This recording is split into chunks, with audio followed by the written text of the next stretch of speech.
Okay, so I admit them. Yes. Perfect.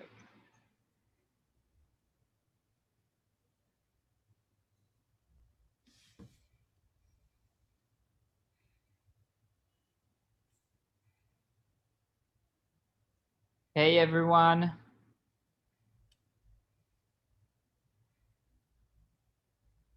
How are you doing?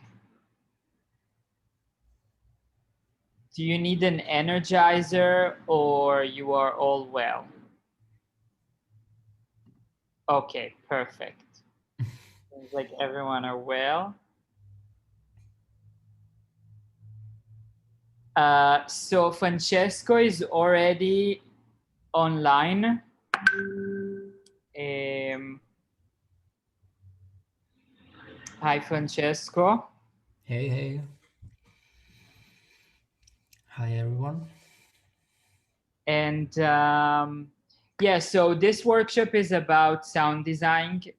We managed to find you the best. So please use this time to really explore and play.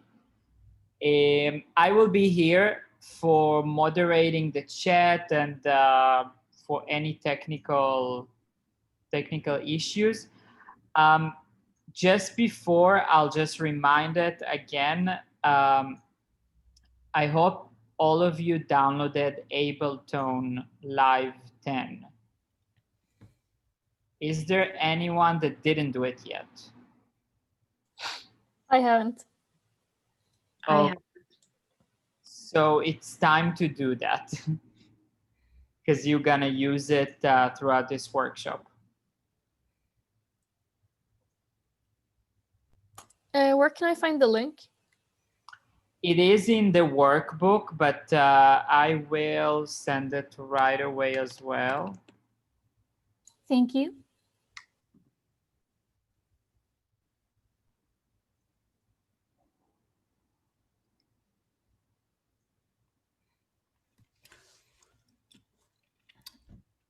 Yeah, I would just add that we can start the first part that will be more talking and like understanding what sound design is, and then we will jump on Ableton Live. So it's nice if you download it now, and then you can install it while we're talking, and we will use it like maybe in the second part of the day.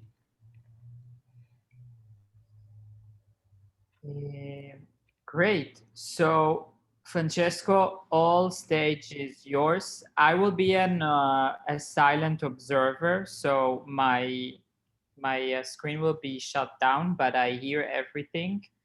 Yeah, so I'll be here for you. Enjoy. Okay, thank you, Shay. So hi everyone again. I hope that you can hear me well. If there is some problem in the communication or whatever, just let me know. Also, if it will be awkward as I'm trying to teach you how to work with sound, but just let me know if something goes wrong or if you need like a better volume or whatever. So just like a few words about myself. So as you can understand from my name and my accent, I'm from Italy, and I started my to be interested in music, play the guitar, and I played the guitar in a band for a lot of times, for a lot of time, and then I started to study electronic music. And there's a course in the conservatory that allows you to study electronic music and electronic music composition and sound design as well. That's what we will talk about today and tomorrow, basically. So now I'm working with electronic music. I'm composing music. I would say something that is kind of techno IDM, if you want to put a label on it. I love to work with rhythm, is my main focus usually. And I work with sound design on short movies, some advertisings, and like some independent movies as well, usually with other two friends of mine that we studied together. Then actually I'm in Sweden now because of an internship that I was doing in a place called Elektronmusikstudion. That is research center, kind of, that was founded in the 60s in Stockholm, and is kind of popular all over Europe and also all over the world because they are hosting a lot of residencies there. And everyone that is interested in sound can just like spend some time there and work with amazing instruments and meet other people and blah blah blah. So I moved in Sweden for that reason, and then I decided to stay, and then here I am. I will share now with you a Gitbook link that I actually prepared, but it's not totally completed. I'm like updating it while we are doing this workshop. Everyone can see the link? No, it's not on the chat. No. Okay, to everyone. Is it here now? Okay. So if you open this link, you will basically follow whatever we are talking about. This way you will have some informations that are there. And as I said, is not totally complete. It will be updated, but it will be always on the same link, so there's no problem for that. And today we will focus on the first part of it, and then tomorrow we will continue on the second part. In the second part, actually, not all the contents are online. I will put them today, and I will also update it with some eventually requests or whatever we need to talk about and we want to go through together. Some of you replied already to the email that I sent on Friday. So I had a request about 3D audio.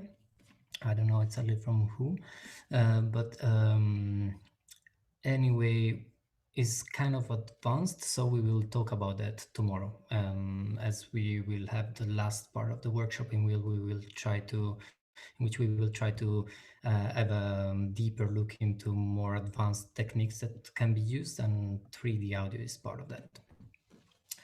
Okay, so if you have the Gitbook in front of you, we can start from the welcome page. So what we are going to do today and tomorrow, we are talking about sound design. So in the first part, we will try to share some thoughts about the role of sound in general. So we will try to think a lot about our ears and how it works and how we can think about every kind of project from a sound perspective, and how we can have a control on sound itself in order to communicate specific meanings, and how sound can affect or being affected by other factors or other media that are part of a project itself. That means that, for example, if a project is contains, for example, video or some sort of images or a performer or whatever other kind of factor that can influence the perception of the audience, then this factor will influence the sound itself, and the sound will be will influence that other factor. So we have to think about it and try to design it in the best way possible in order to have the best result. Then we will have some practical parts in which we will try to acquire some skills in audio recording, audio editing, and digital audio workstations in general. That's where we will use Ableton Live. I don't know if some of you is familiar already with sound editing or have ever tried to manipulate sound in some way. Okay, I see someone raising the hand. That's nice. Okay, okay, but that's good. What I want to say is that I will start from the real basics. So if some of you knows already about it, probably can be a bit, some parts will be like a little bit boring, but I think that that's a good starting point for having a common ground for everyone, and then move on from there. And also, if you know something already, it's always nice to have a different perspective on it and make it, try to have it like even more clear. Okay, so then we can continue on the second part, and we will start to talk about designing sound. So sometimes when we are thinking about sound, we can think just about the music or something that is not really that you cannot really identify as a whole project. But actually there are so many things that has to be taken in consideration when we're talking about sounds, that is really important to plan it, to design what we want to do. And as for every project, if we try to collect ideas and to have like a brainstorming and we try to understand where we want to go, then it's easier to step by step create a product sort of, or like a track or a soundtrack or like sound material that is really fitting what we want to do. So in this stage in which we want to design what we want to do, is actually like sketching something. We have to try to imagine whatever we want to achieve the closest as possible. And for doing that, yeah, we have to collect ideas that we want to put inside it, and to understand which are the different factors that are involved into the project that we want to create. And I would say that the nice starting point for doing that is focusing on the listener. That is actually our goal. So if we create sound, we assume that someone will listen to it. And so we should focus on what this person will listen to and how they will listen to it. These are two main points about designing sound, because once that we understand what we want them to listen to, we can of course like start to prepare it and try to understand whatever we need and all the meanings that are involved and all the works that we have to do. And it's really important to focus on how they will perceive it, like how they will listen to that, because this will affect so much the perception that they will have about it. So just imagine if we are listening to a song through the smartphone, or we are listening to a song through headphones, or if we are listening to a song in a club.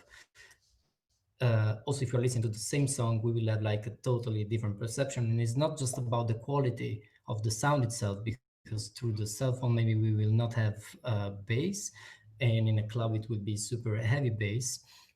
It's not just about it, but it's actually the environment and like the media that is used to share music with us that will affect so much the perception that we will have about it. Because if we listen to that with headphones, it will be probably kind of intimate, and if we listen it to in a club, it would be probably like shared with a lot of other people, so their experience is really different. But if we start to focus on what we want to listen to, what we want the audience to listen to, probably it's nice always to start from a concept. And for example, from what I know from Shay, you already have a concept from the project that you're working on, and so you already have probably some key points that you want to stick with.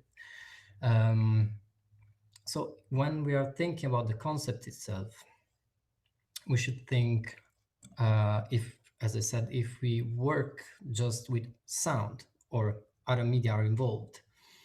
If other media are involved, what is the connection between sound and other media? This can involve also some technical problems, because if you have a video, maybe we want to sync something. We want that whatever kind of sound is going on during a performance or inside a space is maybe connected with like a specific color, specific light, a specific image. And so we have to understand how we should do that. And then we have to focus on what do we want to express in terms of meaning and in terms of feelings. And what is our target. So if we are trying to talk to people that have a common background, so we can use some sounds that actually are connected with a specific culture and that will acquire a specific meaning because of that. Or if you're talking to adults, or if you're talking to kids, or if we want to talk to everyone, um, the target, like if we like, all these factors will affect whatever kind of sound we want to use and create. And so basically, like a question that will resume a little bit all of this is, where do we want to bring the listener? So through the concept and through all these questions, we will try to understand, okay, why I'm designing the sound and why I do want to bring those people there, and how can I do to bring those people there. Does this make sense? Nice. Um, so continuing on trying to think about what the listener should listen to, then we move to the content itself. So what kind of sound material can be used to better express the concept that we created before? And we will introduce this word that is sound indicators. And what is a sound indicator, and which ones we are looking for? So sound indicator is a sound that, without adding anything to it, can immediately recall some sort of meaning. So if you listen to the sound of the rain, for example, you don't need no one to explain you in which kind of environment you are, but you are immediately listening to the rain. Same thing if you're listening to waves of the ocean. No one should explain you to what you're listening to, but you will feel immediately relaxed, and you will be on a beach in the Caribbean.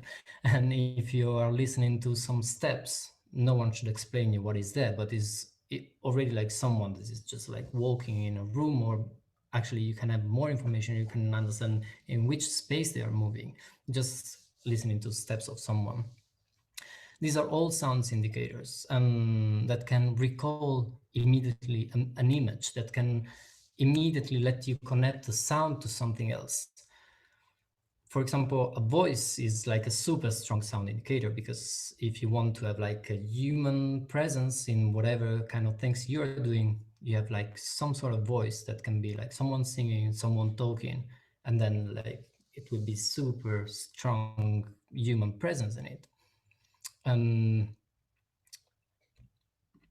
so this content thing and way of trying to look for sound indicators is of course connected to the concept, because if we try to write down a concept and, for example, we say, okay, what I want to express and the feelings that are involved in whatever we are doing are, for example, rage, or we want to express like a really angry situation, probably we will not choose a relaxing sound indicator. Like we will not choose the rain as like the main thing, or as an element that is part of what we're doing, but probably we will have like someone screaming. We will have some sound that could be really percussive and really intense, really loud, and then it would be something that is bringing us in that direction. And then again, if we want to express something that is more relaxed, as we said before, if we're using the sound of the rain or the ocean, is immediately clear that we want to go in that direction. So these were like a little bit of cheesy examples, but it was just like to keep it really basic and to make you understand that there are some meanings that are immediately connected to whatever kind of sound we are using. And so the step that we can do further on is that, okay, these are just elements that can be used into something. Like, for example, if you want to express angry, you don't want just to use maybe the sound of a hammer, like eating some iron, but you can use that as an element of something. This way you can layer your different elements and create an environment of different sound indicators. And when you create this kind of environment, you can create an experience, and you can actually design the experience that the listener is living. And this way you can bring someone into another like context, a reality and meaning kind of situation. Okay, if everything makes sense until here, we can probably already jump into the first kind of task. This way it's not just me talking about something, but we can all start to think together about what I just said. So we can actually now divide everyone into groups, and I think you already have groups, but I think Shay will take care of it. And so first of all, we will try like in a very short time, like maybe 10 minutes or 15 minutes, no, I would say 10 minutes. We will just try to like, every group should just propose a concept, whatever kind of concept that can be related with the project that you are working on, or can be related with something that is really abstract. Like I want to express the concept of the weekend, or I don't know, or the working days, or the concept of waiting, or whatever kind of concept. And this way we will present all the concepts that we have, and then with other groups we will try to find some sound indicators for every concept that we found, and then we will try to take those sound indicators and to think actually where we can find them, how we can transform that sound indicators into sounds themselves. It's very abstract, we're not doing it into reality, but we can just like write it down. So to make like a easy and cheesy example, if we want to express the concept of the weekend, maybe a sound indicator that will come out can be techno. And so where can we find that sound? On SoundCloud or YouTube. And that's really easy, but we can like, of course, go a little bit deeper into that and try to find other concept that maybe are, as I said before, like relaxation, and then the sound indicator can be rain. And at that point, where can we find the sound of rain? Is it a real sound, or do we need to create it in some way? And yeah, all these things. So now I will ask Shay if actually we can split the session into groups. This way we can work differently. Shay, are you there? Yes. So I opened 14 rooms, and now you all need to choose your group room. So your group number, this is your group room.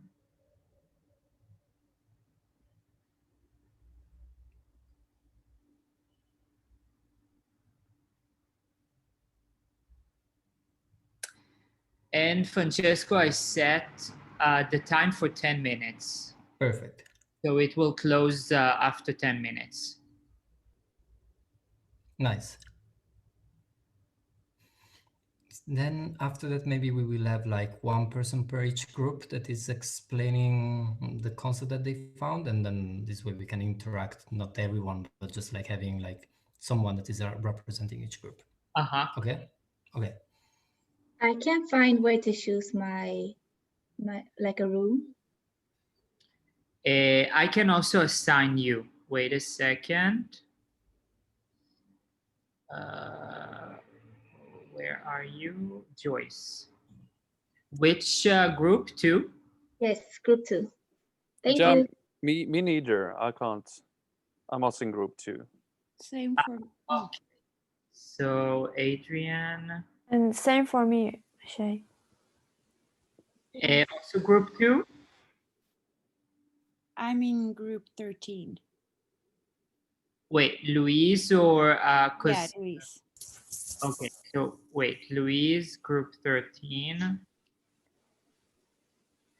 And Shabnam, what? Yeah, What group are you? I don't know. I can't see anything. No, but your group number is Oh, 9. 9. So I will just assign you to 9. Could you assign me as well? Thank you. Elsa Elsa. to 11. 7. Okay. Thank you. You fix me to group 4. Julia. Okay, group 4. Thank you. Could you put me to group 4 as well? Isa. Yeah, group 4. Okay. Anyone else? Yeah, Ebba group 8, please.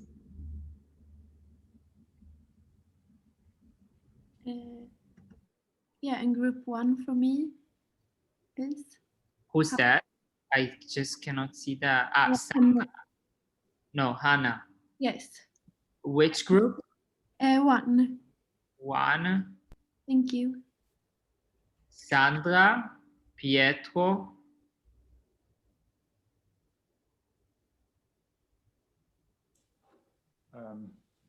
Shay, yeah, group 7, please.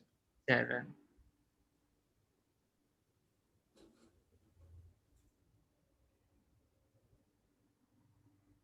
Sandra, Yes, I'm with my group here in the same room, so I don't know. Should I hälsa hej? so you stay just there. Okay, thank you. Okay.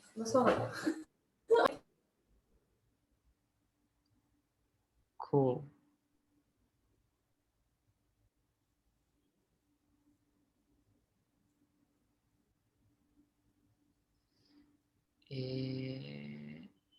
Okay.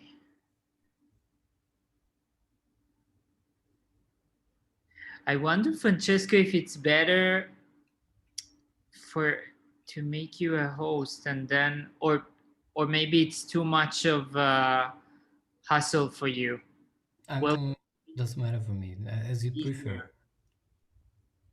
I think we still have Pietro here that should be assigned, or yeah, I wonder because I don't see him in. It seems like he already moved to a room, but his picture is still here. Pietro, are you here?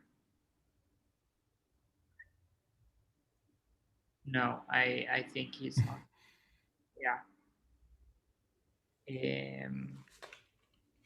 Because you don't see the breakout rooms, right? no, not now. But I mean, for me, it doesn't matter. It's just like if you want me to make a host this way, you don't have to do that for me. But as you prefer, really. You know what? Let's do that because perhaps it's just like easier, and then you are more flexible. How do I do that? No. Now I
You said that there are 13 groups, right? Yes, and then there is the 14 group is the creative production. Okay. I am actually, let's see if there are people from the creative production team. Yeah, there are 3 people. Devina, Emily, and Krister. So they are from the creative production team. Mhm. Yeah, because usually like the creative production has tiny bit of different like different schedule because they work on different things. But here, yeah, they have representatives.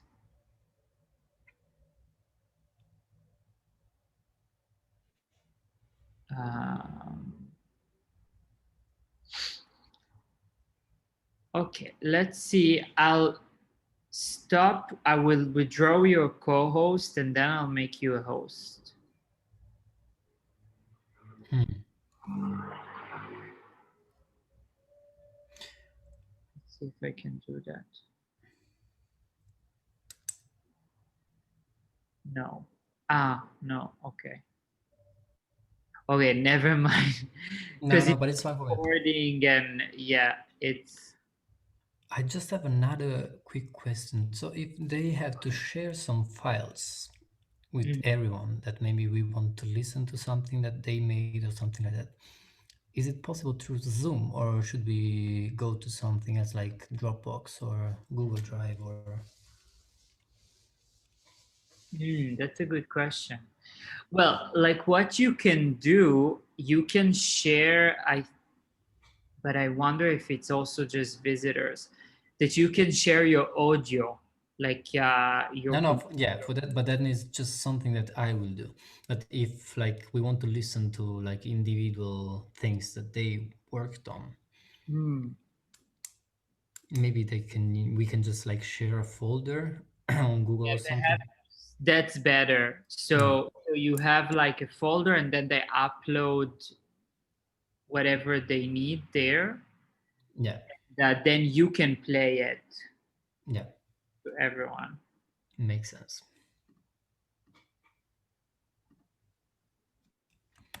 Yeah, I can just like set up a shared folder.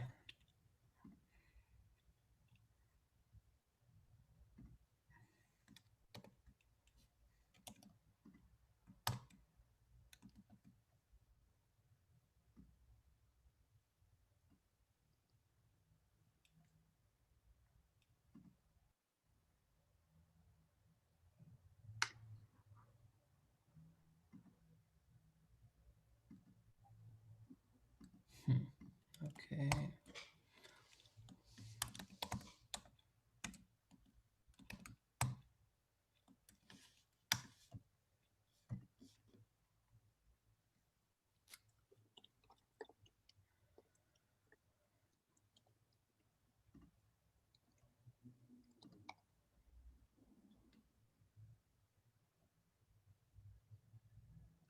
Okay, so the 10 minutes are done. Yeah.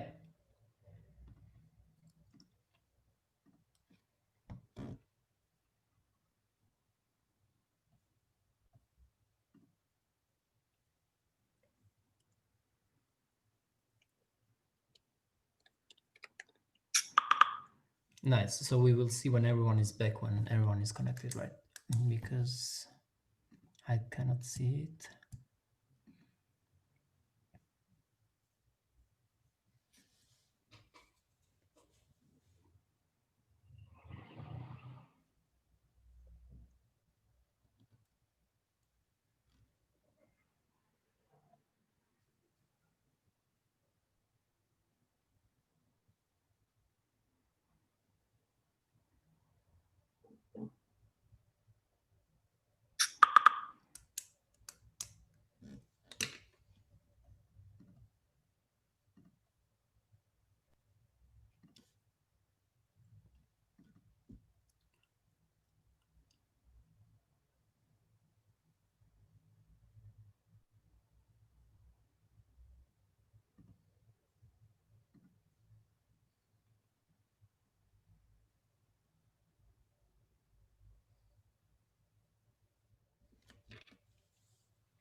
You think that everyone is back, more or less?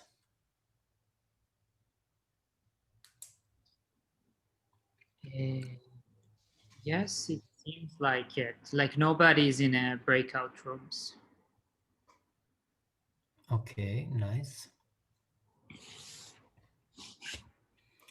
Okay, so we can start basically to share what you were thinking about. So maybe we will have one person per each group that is briefly explaining the concept. So if I would say, like, for example, group number one, just one person from group number one can briefly explain the concept that you came out with.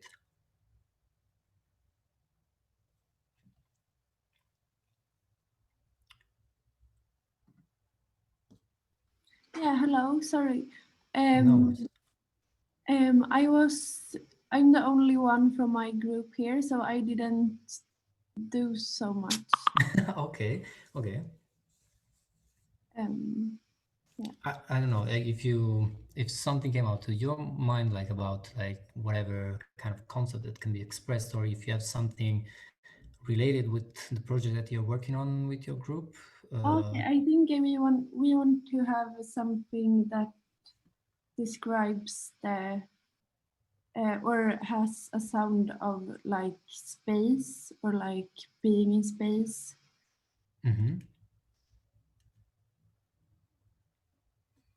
Okay, so something kind of more like space exploration, can we say like that, or it's more like futuristic? More space and like emptiness in some way. Okay, nice. Thank you, Hannah. Should we go to group number two? Someone from group number two that can explain a little bit? Yeah, we were 2 people in our group. Yeah. And we haven't actually thought about using sound or sound effects or music too much. But now we're gonna think about it and like present it to the rest of the group, because we got a lot of ideas and talked a lot and we thought it was great, and we're like super excited about actually doing something with it. Nice. And so we're gonna present it to the rest of the group. Okay. But no like concrete ideas yet. Okay. Do you want to share just like something that you were thinking about, or like just like maybe just like a few keywords that, just as Hannah said, like space or emptiness, that can be interesting if you just like have something that can describe a little bit your idea.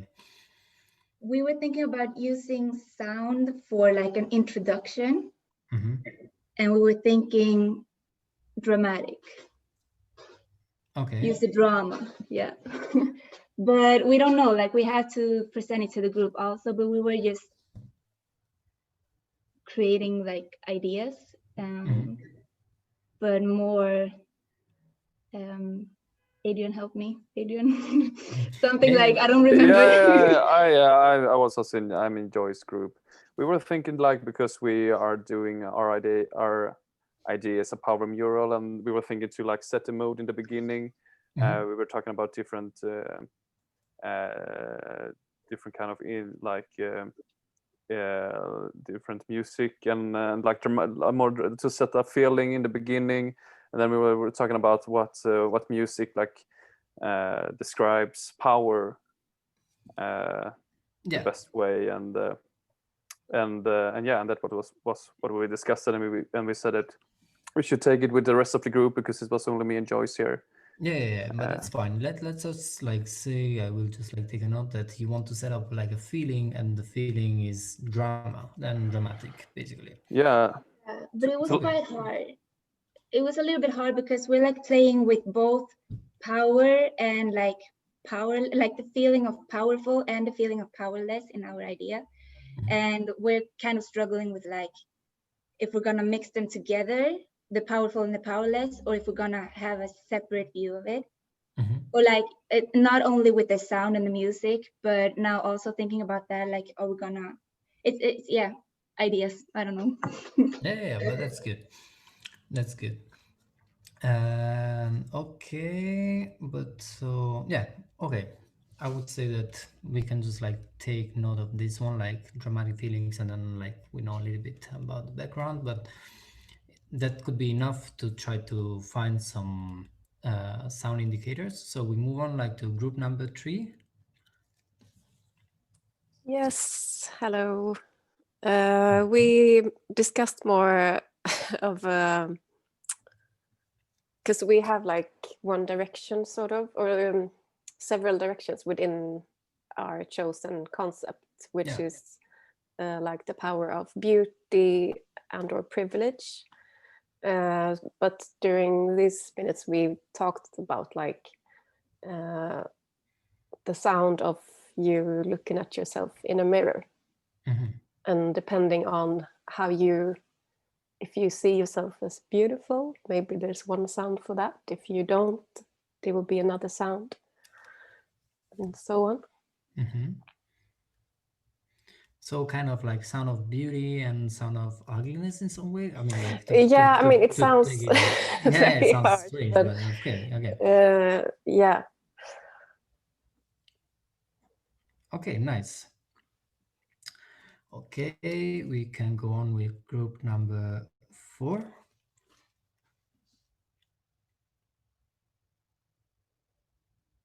Group number 4? Yeah, I'll jump in. Oh, I think I just heard a car crash outside. Wow. Speaking of sound. Excellent. Everyone recognized it. Yeah.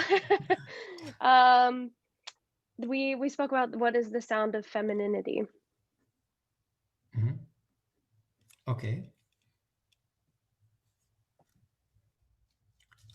Okay. Nice. Let's go to group number 5.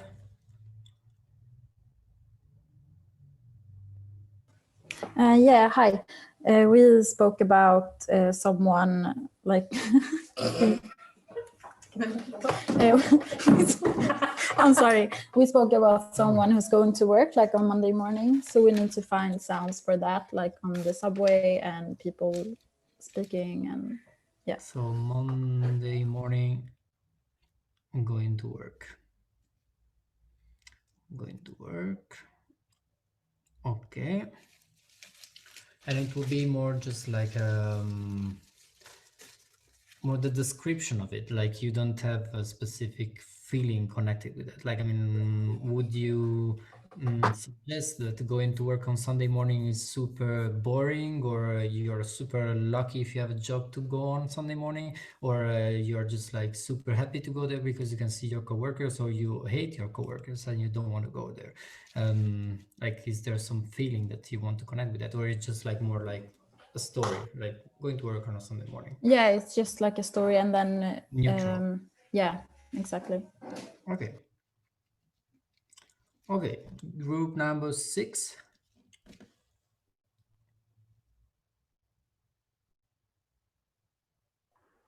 We were talking about the sound of stress, kind of, and frightened. Right?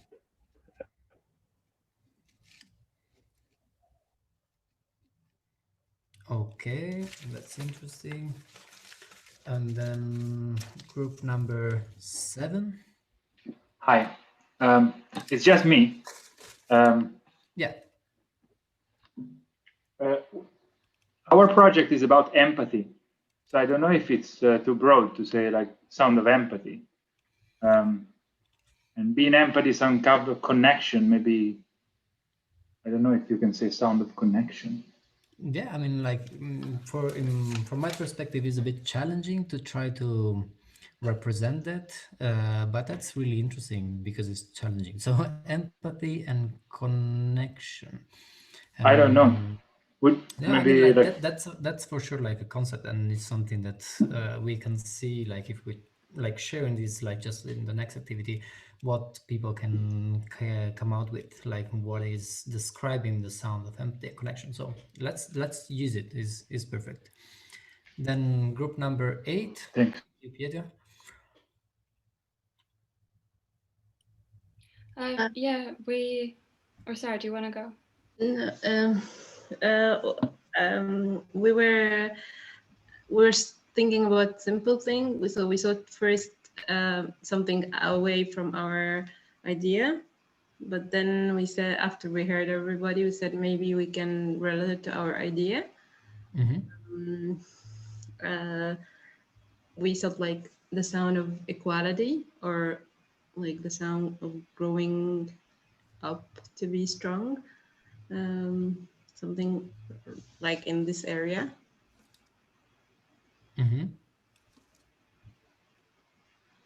Okay.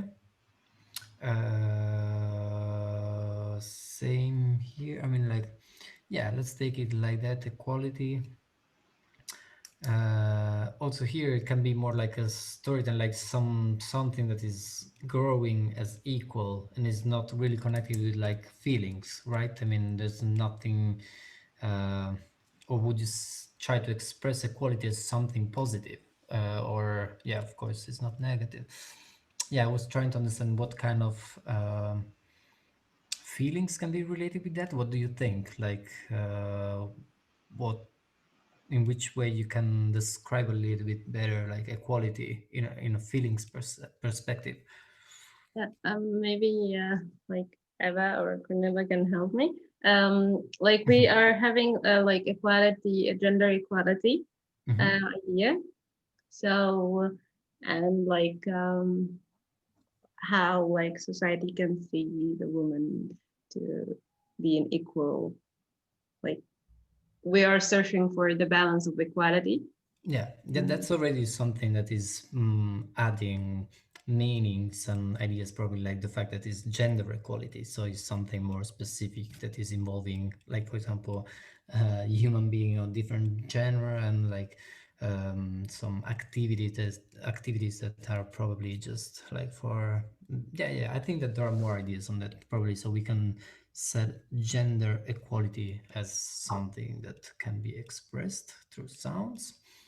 Thank you. So we can go to number 9. Hi. In our group, we discussed about how we can show a kind of approval and denial way that people react to our actions. Our project is about self-love and how people might react to us. So we thought maybe a sound of cheering up or booing would be two opposite sides of having reaction toward our actions. Okay, that's really good. Nice. Then group number 10. Hi. Yeah, we will need like a futuristic digital sound, or like we were discussing what is the sound of a future digital world, and that was pretty hard to. We didn't come to a conclusion, but we talked about that it could be a very special sound, maybe that doesn't exist yet because it's in the future. So it would be cool to make something that is a bit new. Yeah, nice. At this point, it's just nice to focus on what do you want to express in some way. So what is the concept? And then like the next step, we will focus a little bit more on actually which ones are the sounds that can express that kind of concept. And like the idea was to trying to do it through cross informations. Like for example, so one group will try to find which are the sounds that can describe the concept of another group. So that is cool that you have a concept like futuristic, like future, and like the sound of a digital world, and then like someone else will try to understand which one can be like those sounds indicators that can actually describe that kind of things. So really nice. Okay. Number 11. Yeah, hi. We were thinking about doing a terrestrial, like futuristic metallic sound for our, because we're doing like Power of Humanity, but we're doing it from like a futuristic, like alien point of view. So it's going to be like metallic, kind of digital futuristic. Okay, like an alien metal society. We can have something like that.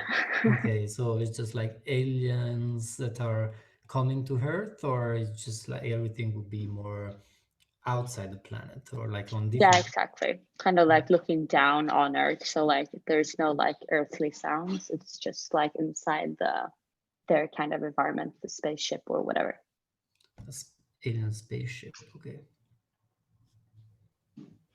And then maybe like sounds from them, but we haven't decided like what sounds they would make, since there's like today really like broad spectrum of like how aliens sound or would sound. Like the way in which maybe they can talk, or some kind of Yeah. alien voice. Okay.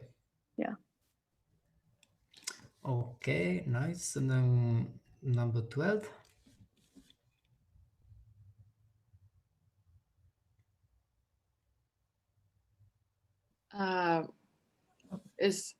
Does anyone else want to say something, or should I go? I think we were looking for sounds for like a news segment or a news report, and how that sounds like. News report, but you mean like just like news in the like on a TV channel, like or like a radio report? Or... visual, like TV, I guess. Okay. Okay. Nice. In the future. In the future. Yeah. Important detail, I guess. So like how it will sound, maybe like the intro of a TV news report in 50 years. Yeah, possibly also like how the news anchor would sound like. Okay. Stuff like that. Okay. Nice. Yeah, and some city sounds as well for like a futuristic city maybe. Okay, news report. Future anchor and futuristic city. So maybe it can be also the sound of actually a reportage, like someone that's actually made a reportage in the future, and then someone is talking about that. That can be also the idea, right? Yes, exactly. Yeah. So news reportage from future. And then the last one, 13. Should I go? Yeah. Yep. All right. We were talking about like the sounds of a void or a vacuum or maybe space. Because, yeah, we're working on like creating some sort of technical atmosphere. Yeah. Okay. We didn't really develop it that much, but that's like what we were talking about. Yeah, that's really tough, but it's also like a good starting point for some other thoughts about sounds. So that's good. Okay, at this point we have an idea, or actually like a concept from everyone, from every group. So what we will do now, we will be split it into groups again, the same ones, but the assignment is that one group will try to find the sound indicators that can better describe the other group concept. So I will try to cross the different groups, like for example, group number 12 can work on the concept of group number 1. And so you will just like take trace of it, and then maybe I'm asking now to Shay if this is possible. Later we can just like have a quick visit to each group, just try to remind them which is the concept that they have to try to describe. Is it possible? Or should we do it like to everyone now and everyone is taking note out of it? Sorry, quickly, should we in group 14 also be a part of this, or? Group 14 is the one taking care of the production, right? The creative production. I mean, why not? If you want to try to work on that, more than welcome. So you were actually doing it right now. That's even better, because this way we are... a little bit harder for us since we're not actually creating a little... Yeah, but it can be like a just a creative exercise. So like if we are 14 groups, is even better. This way we are even. Okay, so if someone from group 14 has a concept that we can... Yeah, we were basically talking about like the website or what the museum is going to look like. More like that. So okay. Anyone want to jump in? I don't know if it's a proposition that makes sense, but I'm by myself from my group. So I don't know if you guys, maybe we can work together. I can jump into your group, or I can do it by myself, but I don't know. I don't know either. If What we're you gonna guys think? keep working on our concept, like for the museum, it might be a little difficult, but I don't know what the next task is gonna be. I mean, I would suggest that, so group 14, the creative production, you don't have to work on your project. Like you can just like come up with a whatever kind of concept with which we can work with audio with. It's just like, you know, an exercise.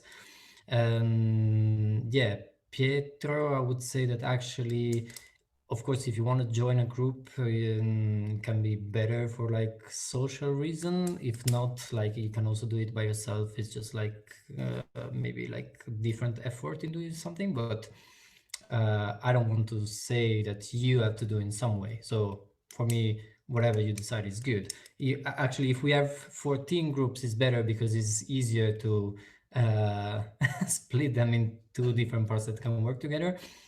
But as you prefer. So if it's not a big effort for Pietro to work by yourself, I would say to go on like that. Nice. And I would say to Emily to, I don't know, maybe if you have just like some like concept that you want to bring up now, this way we can assign this to someone else, like, and can be whatever, should not be related with the museum. Right now the idea is revolving like a waiting room. Okay, waiting room, that's really nice. In whatever terms that might be. Yeah, that's really nice. So I would say that now I can assign like which group will take care of the other ones. So basically we will have two big groups, and one is finding the sound indicators for the other ones. And then we can jump into all rooms. This way we can repeat which is the concept that I just noted down. Is it okay, Shay? Yes, nice. Okay, so we can say that, for example, group number 12 is taking care of trying to find the sound indicators of group number 1. And then we can say that 11 is working on the one of group number 3. Are you taking notes about that? Like everyone is following this? Okay, it doesn't matter because then we jump into each group. I just have to write it down actually. Then number 10 can take care of group number 5. And number 8 can take care of group 2. And then number 14 can take care of group 6. Number 9 of group 4.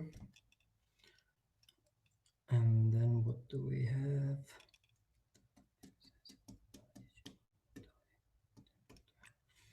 And then we will have 13 and 7.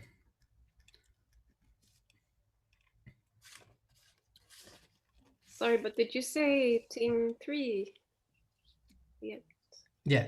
So now we will do, like, for example, the group number 12 should try to find the sound indicators of the concept of the group number 1, and the group number 1 will try to find indicators of the group number 12. Does it make sense?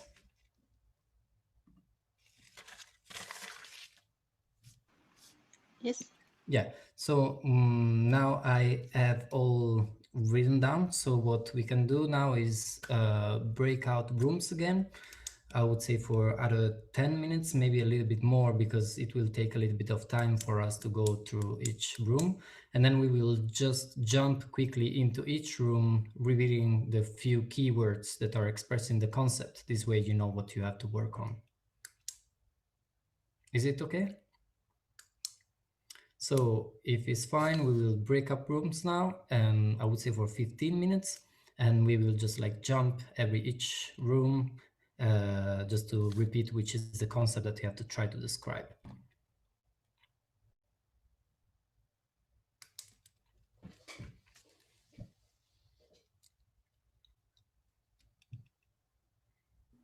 Francesco? Yeah. Someone is asking, can you write down the group numbers being shared? So, yeah, that means like which is the assignment. Yeah. Yeah, I can just like type everything in the chat actually. But then I don't know if they remember everything. Should I write it down everything in the chat instead of us going through every room? Perhaps it's better, so it's all written. Okay, I will do it. It'll just like take me. I'm jumping a second to room number 14. I'll be right back. Yeah. Okay. I just wonder. Yeah. Were we supposed to remember? Because we're doing number 5's concept, but it's not. We don't remember what they said. Yeah, can you put us in that room? Because we are still here. What? So Shay should put you in the room, and I will write down on the chat actually every like some keywords per every concept. This way, you know. So, Sandra, which room? With Kajsa, room number 5, I think. Wow.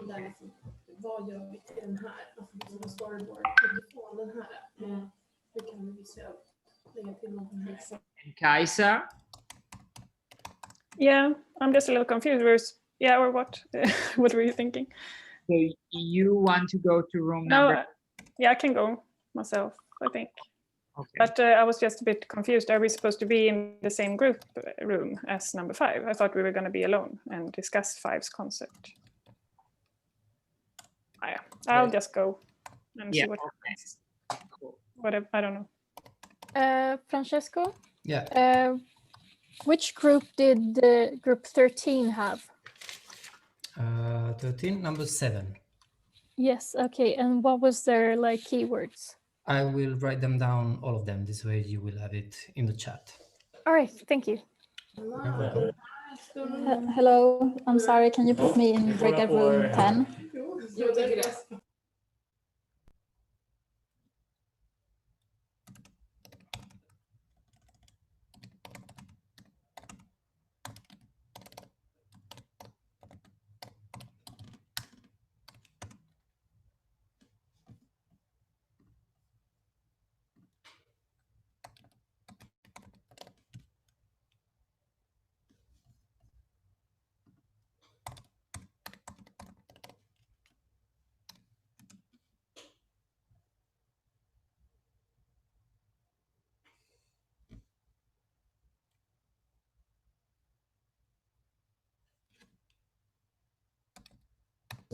I'm sorry, but we ended up in a breakout room. There was only us there. Like we two.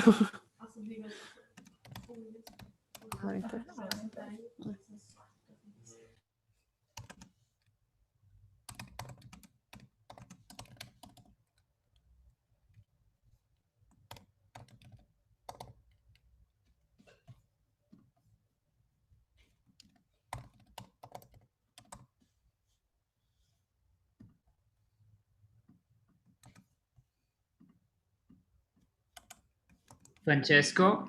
Yes. Also, wait a second, Sandra.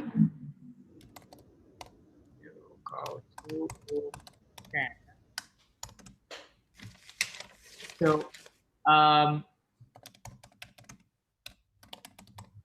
okay, these are the numbers, like 1, it's group number 1, 2 is group number 2. Yeah. Okay, cool.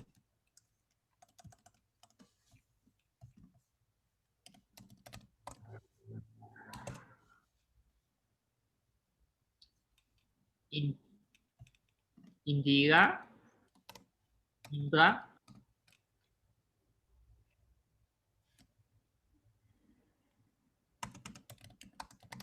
Hello. Hi. Hi, sorry. I was a bit late in, so I don't have a breakout room. Which group are you? 12. So I'll just assign you to your group. Yes, please do. Thank you.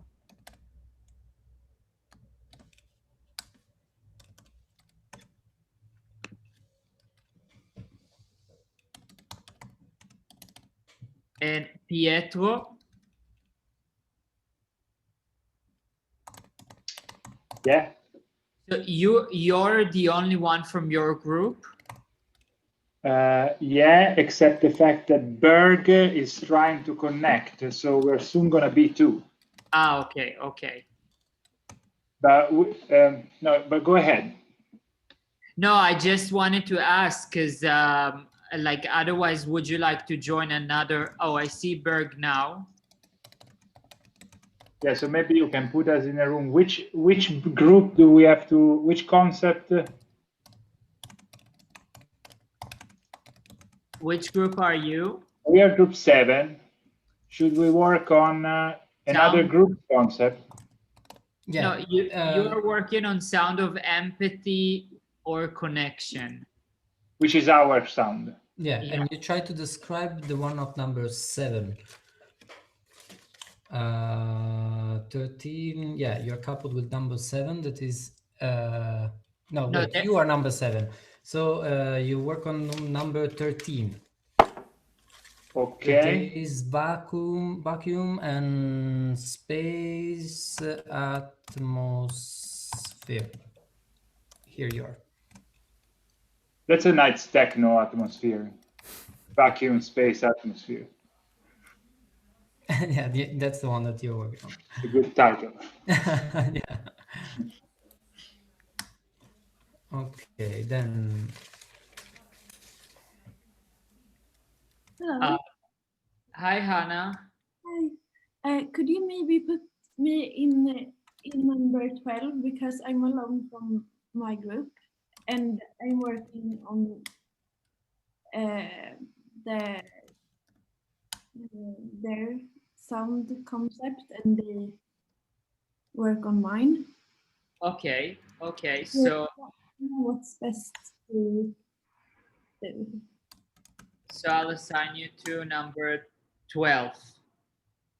Yes, please. Thank you. Okay. And Pietro and Berg, you are you have a room. So can you join it or shall I assign you? I think I can join. We are 12, is that what you said? Or which number? No, you assign yourself to room number 7. This Cool. is the room of your group. Yep. But you work on the concept for 13. For 13, yeah, exactly. Okay. Cool. I know I can join. So, Pietro, I guess I'll see you in there. Does it work for you? Would you be so kind, Shay, to facilitate our teletransport? Yeah. Thank you.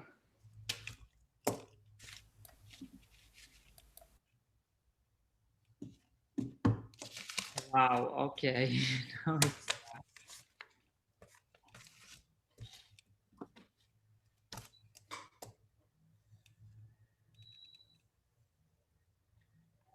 Yeah, it is the first time that I'm trying to work with these different groups, so I don't know how easy it was or not. Maybe it's taking like a little bit of time, but at the same time, I have the feeling that it's worth it because it's more engaging. I don't know. What do you think? No, actually, it's much more engaging. And I think after all, like, yeah, it's confusing, but even to move, it's quite fun. Hi guys, sorry. Hi. Sorry for interrupting. We have a little problem. The group that we were supposed to look at their idea, they're not here or they're not in their breakout room. So we don't really know what we forgot what their thing, because we had group 5 and then we had to listen to 7 more. So Yeah. we forgot what their. So group 5, like, what is their concept? Monday morning going to work. Okay, perfect. Awesome. Yeah. Then we It's all know. in Thank the you so chat. much. Huh? Annalie, it's all in the chat. You can see it in the chat. Oh, okay. Sorry about that. Yeah. Then I'll go back No to my worries. group and tell them. Thank you. No worries. Cool. Bye-bye. Okay. Yeah, no, I think it's a good idea to move them around. Okay. Yeah. Yeah, perhaps like one thing I would suggest, just because like they could be quite frantic sometimes. Yeah, if you write everything and then send it so everyone gets it at the same time, because otherwise they get really stressed. Yeah. You know, I it's see. like group 1 already know and group 14 is still waiting. Yeah, of course. Like now I should have just like wrote it in the chat straight away instead of taking notes by myself. Exactly. Yeah, that's a good point. Yeah, but otherwise, like there is still 3 minutes left. Shall I extend the time? Yeah, because we just finished to assign everyone. Yes, right. So maybe we can have like at least 5 minutes more. And also if it's not like it doesn't have to be a finished project, it's just like a way to talk a little bit about this. So yeah, 5 more minutes for sure is good. Okay. Yeah, I'll do that then. Thank you. And let's see.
Just another question. So in the end, they were able to have a portable recorder from the school? Again, sorry? We were talking about getting a portable recorder, like a Zoom H2 or something like that. To be honest, I didn't like I asked around. It seems that most of them didn't even check because the school is closed at the moment because of Corona. Yeah, so I guess most of them will just use a smartphone, the computer, yeah, or phones. Okay. Yeah. Yeah, it's just no. I mean, doesn't matter. It's fine. Oh no, what's that?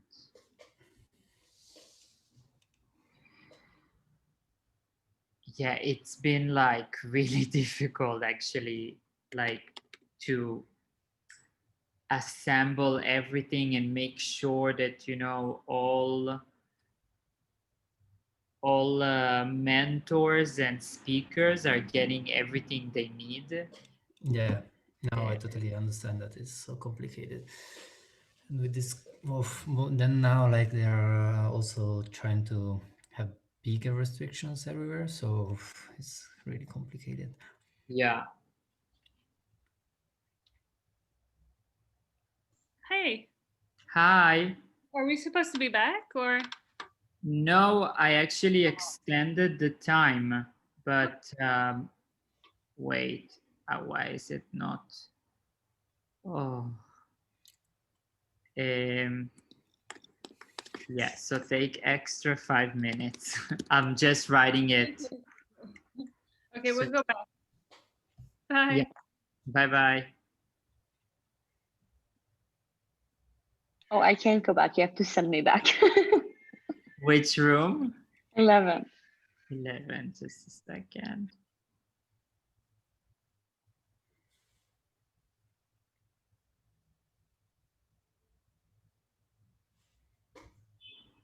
Oh no. Wait, because you are already assigned in room 11 for some reason. No. Oh, wait, I can press here. Join breakout room. Okay, great. Bye.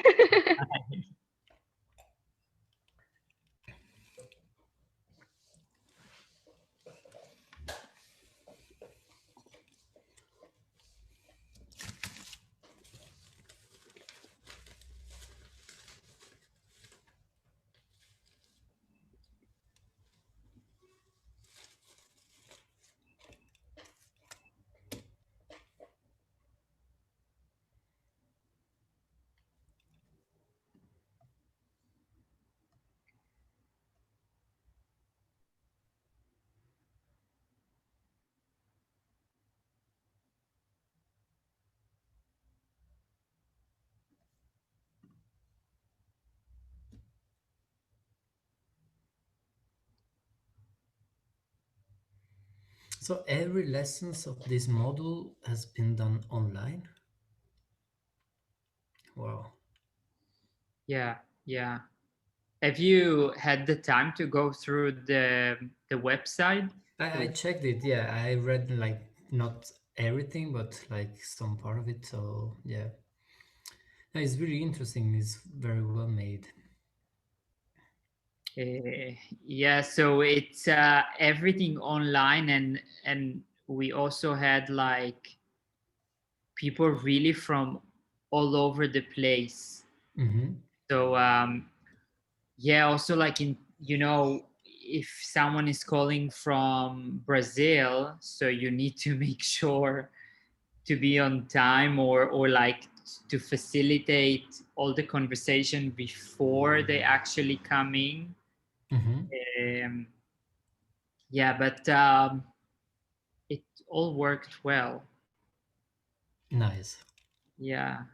But then the actual project, they will do it like physically, right? Like, I mean, this digital museum will be an exposition that is actually No, real. it's all Ah, digital.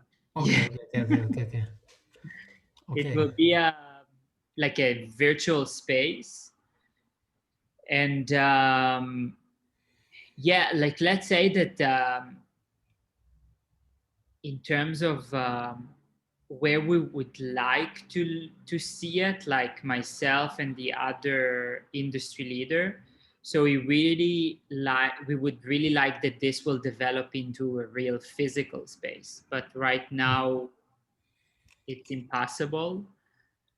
Yeah. So it's all digital. They create like a digital museum. Wow. Sounds cool.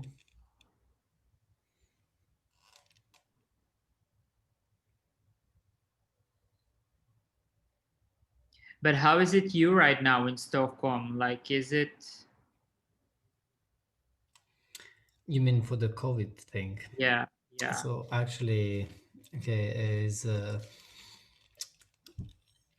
Everything was fine, and I'm working in this warehouse in which until now they were not having really strict restriction, but they basically were just like working like as usual. Of course, like they were asking us to be a little bit careful and more careful and everything, but actually we were going there because it's not something that you can do from home, like it's a really practical job.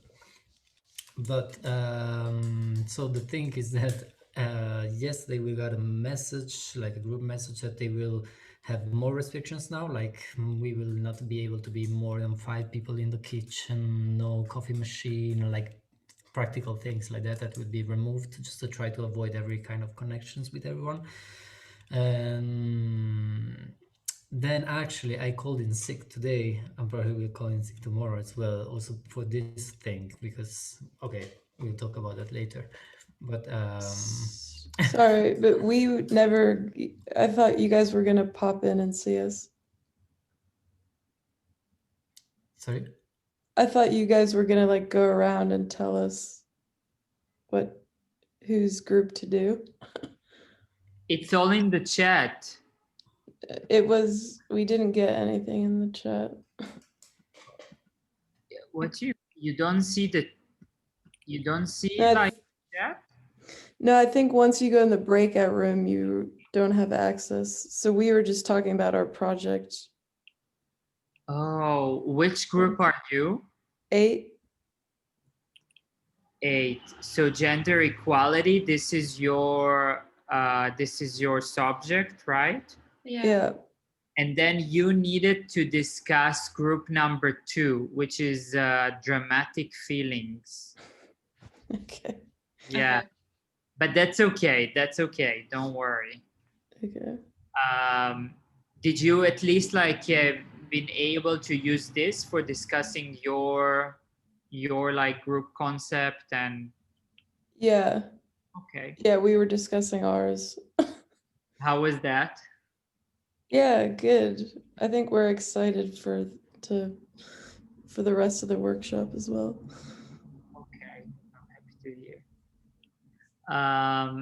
Joyce, are you also in the same group? No. I'm in Okay. group 2, but I don't know what we did actually. We were just talking like about life because I think we were waiting for someone to pop in and tell us what group we had, and then no one did. So we just talked about different things.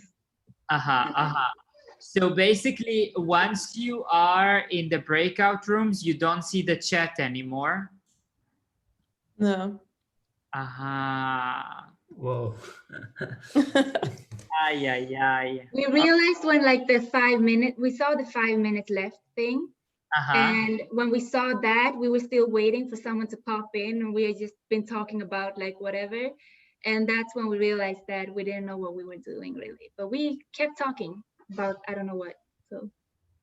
I think that once you're in the breakout room, your everyone becomes like just the everyone within the breakout room. And then if you're like on your way back to the main room, then you can see the main chat. And if you write, then it ends up in the main chat. We also talked about it in ours. So yeah, I don't think we can see, but I don't know, maybe it depends. I have no idea. So Francesco, what do you think? Shall we maybe do this again right now? So we will take like 15 minutes and then they have all the... But everyone can read it now? Like everyone can see what are the connections between different groups and which are the concept of every group or not? No, I think you have to send it again. Okay. I'll do that. But I can also copy and paste it. So if I send this message now, everyone can see it. Yes. Okay.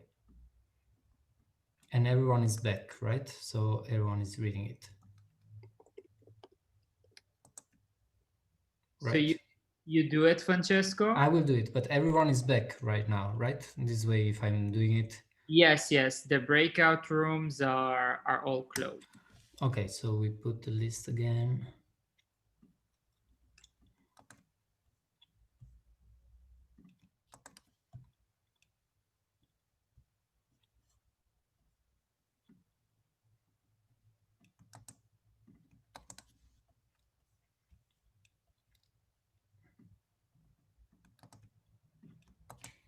Okay, the last part corresponds like which group should take care of the other one. So it's just like groups connection, group matching.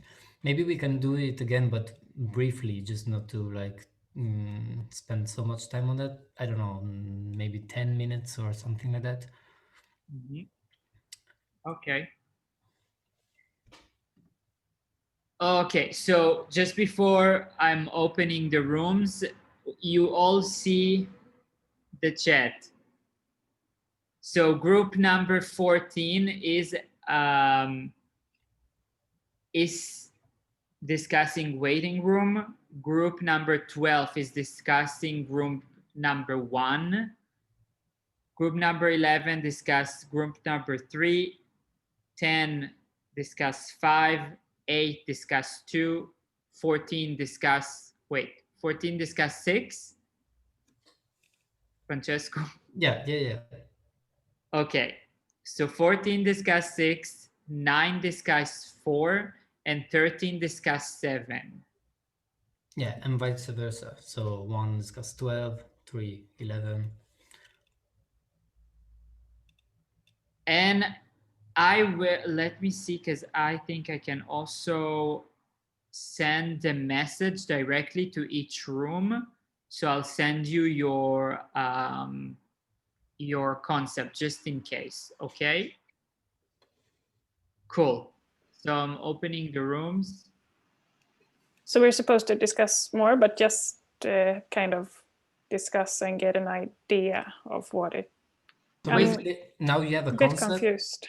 Okay. Let's talk about this again. So now we have a list of concepts that is. Oh, now you open the room. That's what we did last time, right? Yeah. We express like every group came up with a concept, and now a group will try to find the sound indicators that can express this concept. Like for example, concept number 1, space and emptiness. You can find like some sound or think about some sounds that can describe that kind of thing. So sound of a spaceship, or I don't know, sound of yeah, that was a tough one, but like whatever kind of sound that you can try to connect with that kind of concept. So and each group is doing this for the other one. So we already did that. We thought that was what we were doing, but we can continue because we didn't come that far. I'm just looking if we're doing the same thing as we. Okay, yeah, because not everyone got it, so that's the problem. Okay. So you got it, and that was good, but then not everyone got it. So yeah, we will have like 10 extra minutes to do that. Okay, then I understand. Nice, thank you.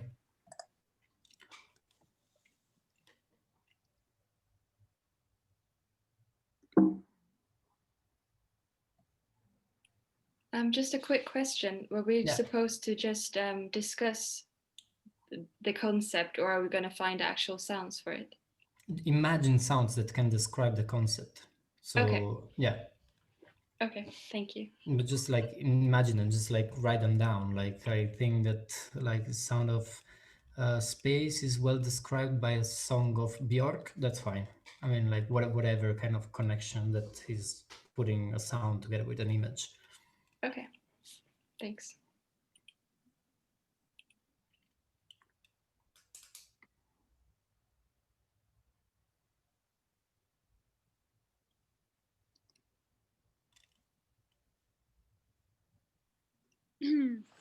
I can't really join my group. I don't know why. Which group are you? I should be in group 11. Okay.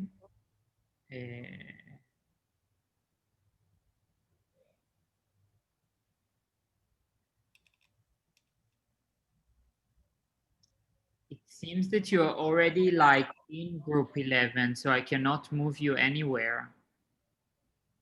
Okay. Can you maybe go out and then come in again, and then I will sign you? Yeah, because it looks like I'm in group 3 as well. Oh, really? Let's see. Yeah, because I got signed to group 3 at first, and then I said no to that because that's not my group.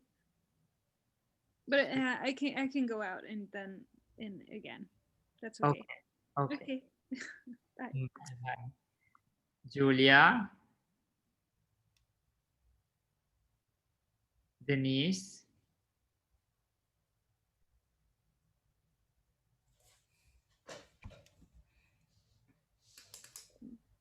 I just upgraded my Zoom, so now I can join the rooms without you having to put me in them.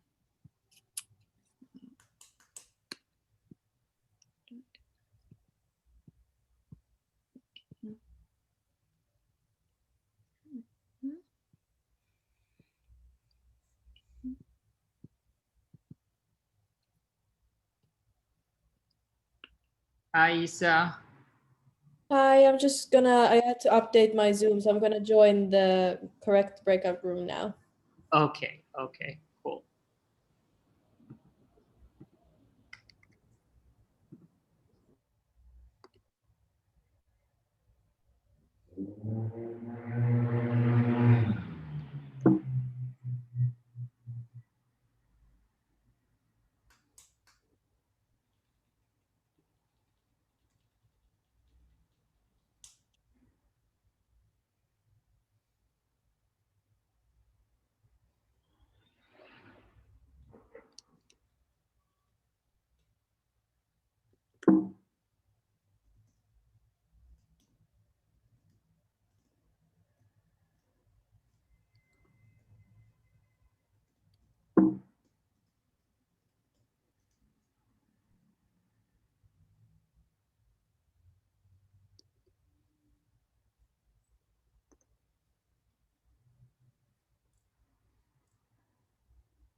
Hello.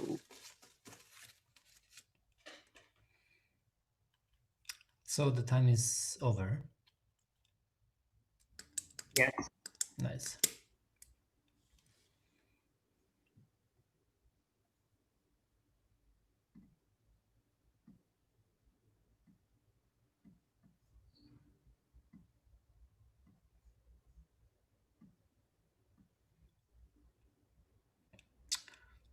You think that everyone is back?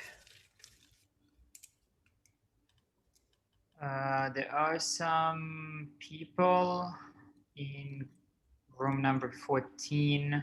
Yeah, no, not yet. But in 8 seconds, yes, everyone will be back here. Okay.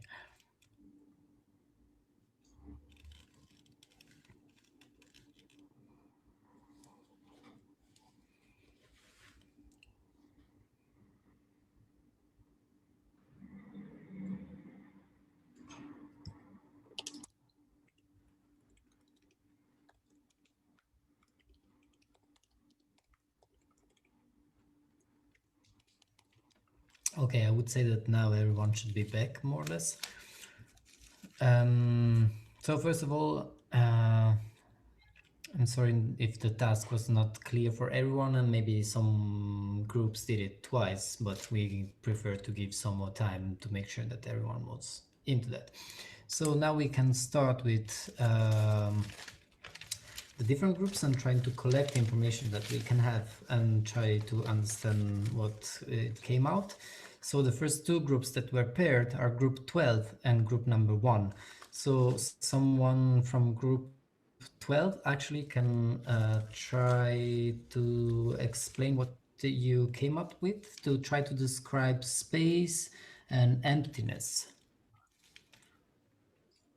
through sound.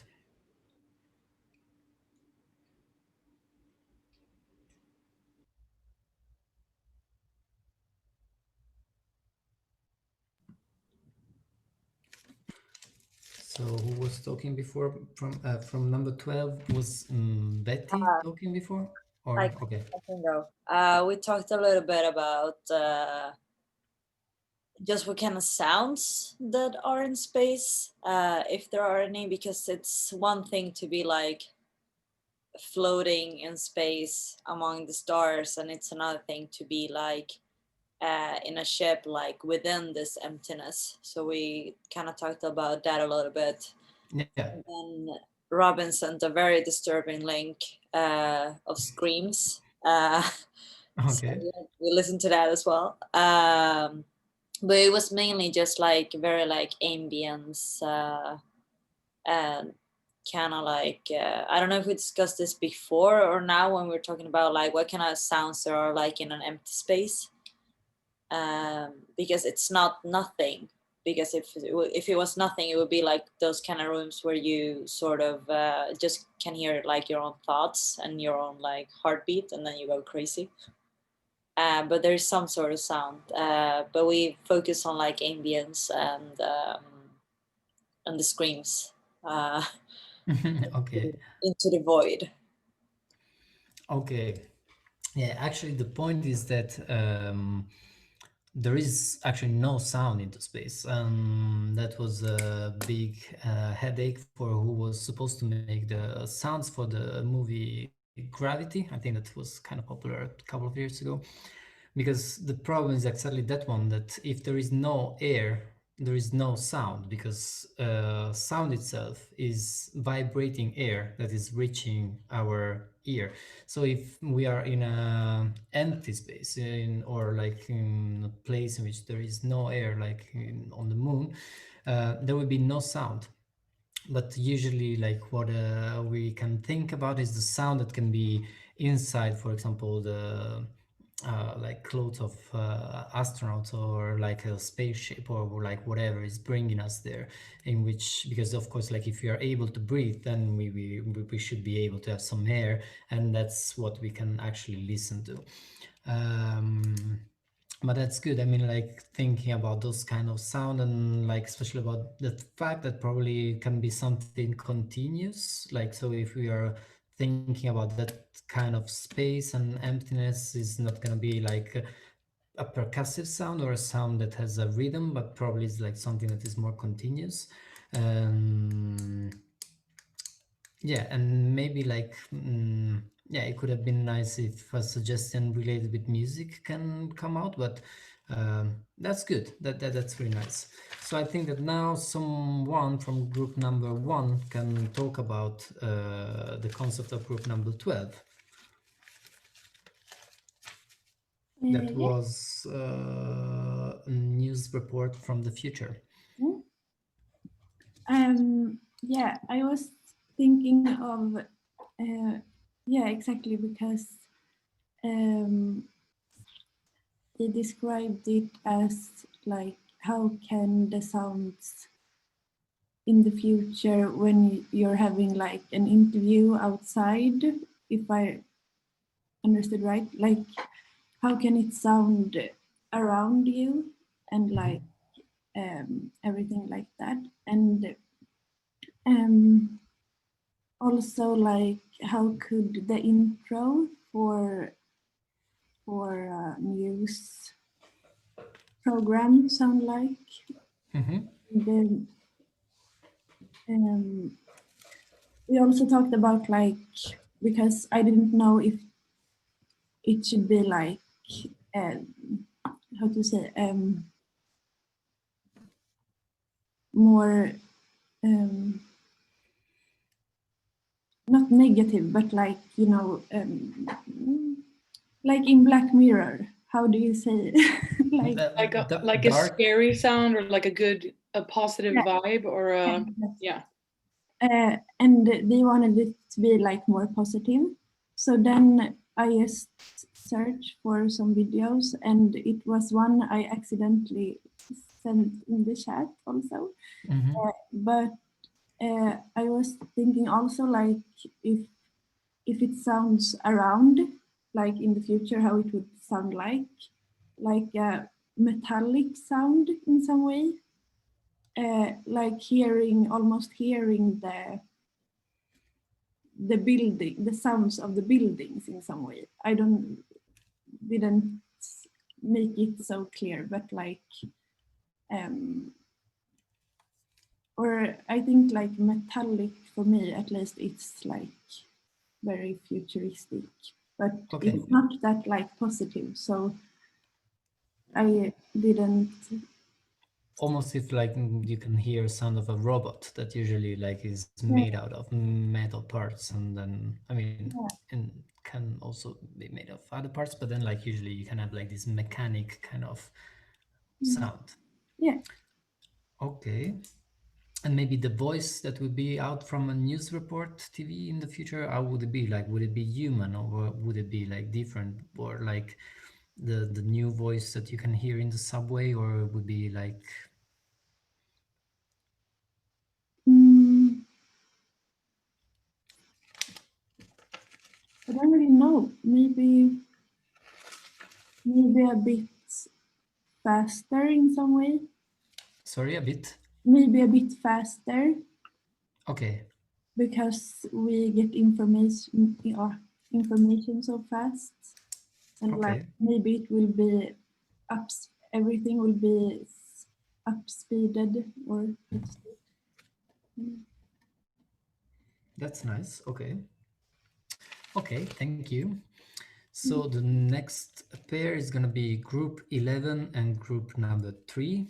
We can start from group number 3, describing the group 11 concept that was alien spaceship visiting Earth.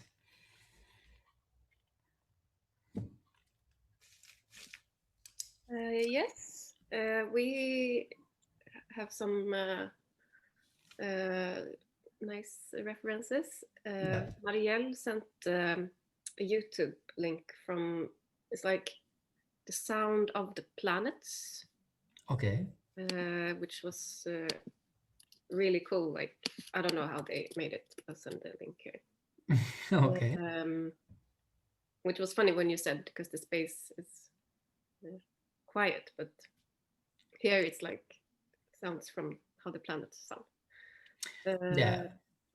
Yeah, I would say that probably the main difference is that, so if we are in the middle of the space and like, of course, like there's no air and then we will not hear anything, the way in which they can record the sound of planets is more like electromagnetic movements. So it's like they have like huge microphone that can actually detect electromagnetic vibrations that are into the universe, basically, and so they are able to transform movements of the moon into a sound. And yeah, but that's really cool. That's really interesting. It sounded really cool and spacey, so good for reference maybe. And then Mars Attacks, the movie from '96, where you know, the aliens come visit Earth. So it's like, yeah, the spaceship that comes down to Earth, visit them, and they speak in really funny voices. But that also depends on, because it's kind of a bit humoristic. Okay. So maybe Team 11 don't want like a humoristic take on it, but could be a good reference anyways. And also they have a lot of this metallic. There's a lot of funny sounds in Mars Attacks from the alien like technology, like blip blop and stuff. And then Saga in our team, she has a really good like reference library of many space sounds that she played for us that she's gonna send to Team 11. Okay, cool. What about Team 11 describing concept of number 3, power of beauty and sound of you looking yourself in the mirror, beauty/ugliness?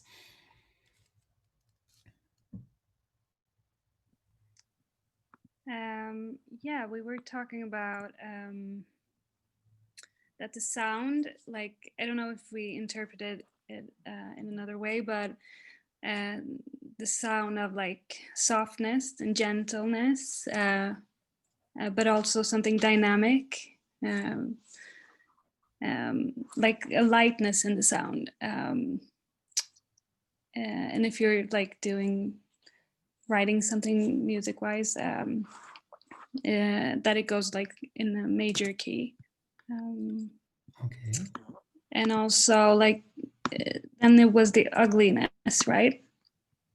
And that one is a bit more, it's sharp, messy sounds, high pitch, low bass, maybe something dark, messy voice, saying not so nice things about oneself. Yeah, and also like for the beauty part, like if you can imagine, like if you're out on a field and it's quiet, but then you hear like the breeze go through the dry grass, like the high grass, like that kind of feeling. So like a calmness to it. Okay, yeah, nice. Yeah, that's kind of it, because it's very hard theme. So good luck to Team 3 to trying to find some sounds for this. Usually when we, I mean, usually when I'm doing music, I think of like of a feeling first, and then I try to like find the right sounds to the feeling. And this way, it's kind of abstract, so it's kind of hard to put exactly the words of what you're. Yeah, it's more of a like feeling. Yeah, exactly. That was a really nice suggestion, Dominic. I mean, like if you don't have something that is really specific that can be described in a very concrete way, I would say, like that you can connect the sound of an object or like a specific things that is happening, and maybe it's easier to, I mean, it's very nice, like as you did, to try to find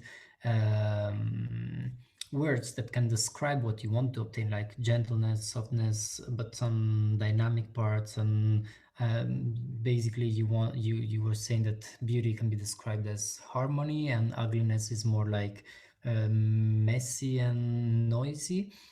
And that's already helpful if you want to go in a sound direction, because maybe you're not looking like for the sound of a car or something that is extremely specific, but you can then you know what kind of sounds you're looking for, and that's already good if you want to try to describe something, because you can have some sound indicators that can probably bring you in that direction and can guide the audience to have the same feeling. So then of course don't forget that as we are doing this exercise, we are trying to match like some sounds with something else that is an image, and this is also connected with what we were talking, or what we will talk about later. But then the fact that you will have other suggestions as well. So if you have a sound that is harmonic and really pleasant and gentle in some way, and then you have a visual suggestion that is also bringing you there, of course, like you can enhance that feeling, and it will be like easier for other people to understand it. So that was nice. That was really nice. So we can then move to group 10 and 5. So someone from group 5 can talk about sound of digital word.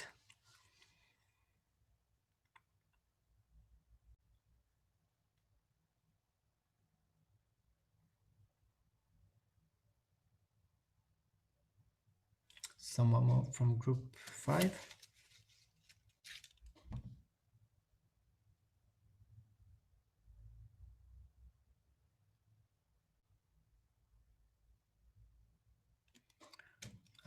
Sandra was talking before from group 5.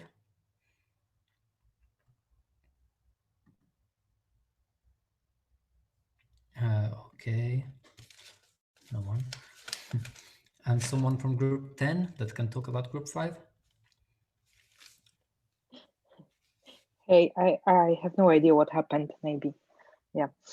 So yeah, we've been talking about their motives are that there is a person who is like having a stressful situation. So we're thinking about maybe like sounds which are slowly building up themselves. Like, for example, like you have sounds of the street, or you have the sounds from the metro, and you have the sounds from people who are shouting on each other in the morning. And this is this is building up like a panic attack situation for the person who is like in it.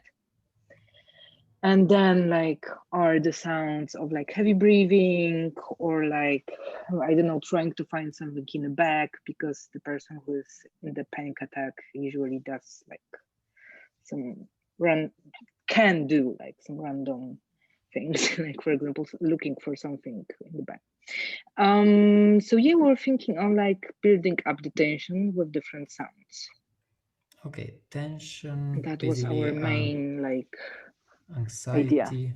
Okay, so it's for sure like you gave like a little bit of an interpretation to this Yes. Monday morning going to work. So it's not just like a narrative thing in which you're describing what can happen, but it's more like negative is hopeful. More Okay. like building up the negative situation which leads to this. Okay, but it's also nice that you found like some, maybe like when we were talking before with someone from group 5, they were saying that they want just to describe it, but then you also said something that is actually describing like the going to work part. Is always the subway and like the sound of the street and meeting your coworkers, and this is usually something that is happening to everyone.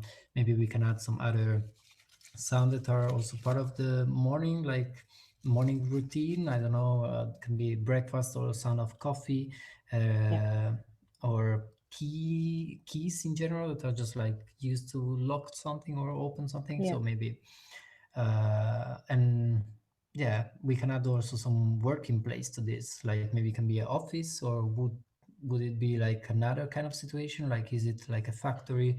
Is it an open air work? Is it a closed job place? So like, what is a store? What is it? So yeah, the feeling was interesting.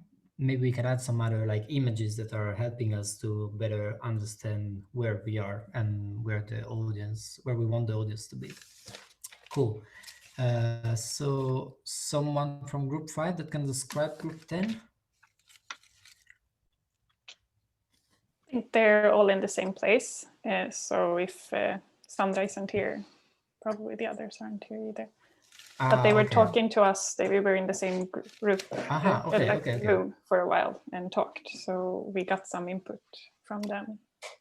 They got some input from. Do you want to share them? Like, I mean, just to know what kind of ideas they came up with. They sent some links for us that I haven't looked at yet, but we have them. So it mostly sounds from flying cars and stuff like that. Haven't had time to listen. Cool. Then group 8 and group number 2. So someone from group number 2 that can describe group 8. And the theme was gender equality.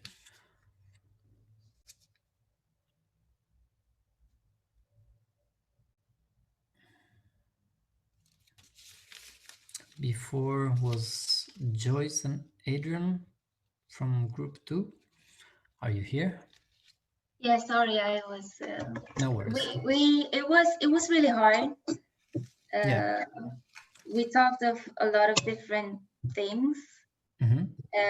We started off just like thinking that maybe a voice saying something, but that didn't feel so artistic, or I don't know, something like that. And then I said maybe something like a rusty swing, and I couldn't really explain it, but I was thinking something of like gender inequality usually starts in childhood. Like, for example, someone saying, oh, I need help from a strong boy with chairs or something. And then took it from there, and it was like that a swing usually needs like more than just one thing to work. And society does as well. Like, we need different genders to work. And I don't know, it was just a thought. I don't know what else we said, like we talked a lot. Okay, but if you have to think about sounds that are actually describing genders, would you think about something? Like, do you think that there are sounds that are actually describing gender inequality, like some sounds that are just referred to a female word, or sounds that are just referred to a male word?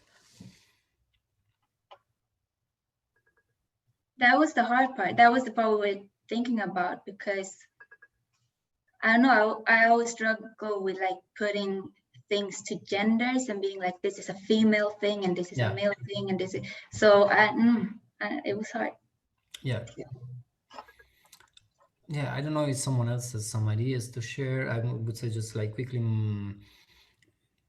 But I think for that it would be more like an abstract thing, or like, like the rusty swing, because the problem has been there for a long time and that's why it's rusty, or like something like that, instead of being like, this is the sound, a female sound, and this is like, because it's beyond that. So I think it should be more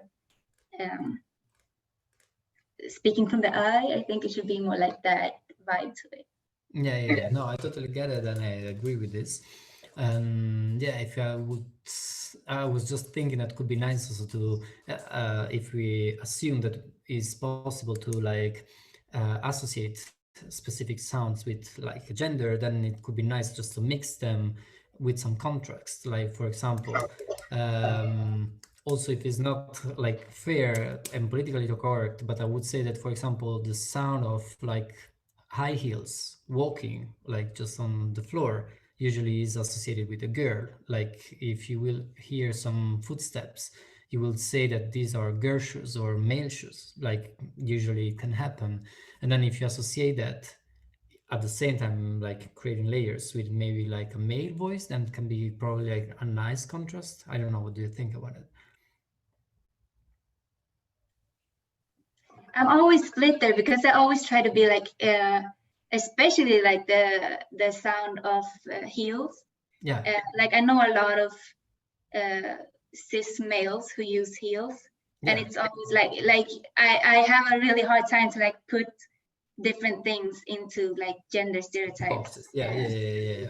No, I totally agree with that. But then. But I also understand like that sometimes maybe you need to do it just to show that it's there. But I think you can do it in some other way, and that's the way I would do it, in some other way. Okay. That's interesting. That's cool. It's probably harder, but at the same time, it's probably like bringing to a better result. That's nice.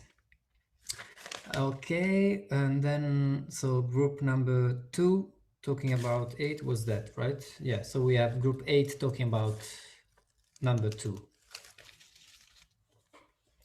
Group 8 was Sarah was talking before from group 8. Yeah, we have, I mean, Cornelia's probably describes it better, but we had the dramatic sounds.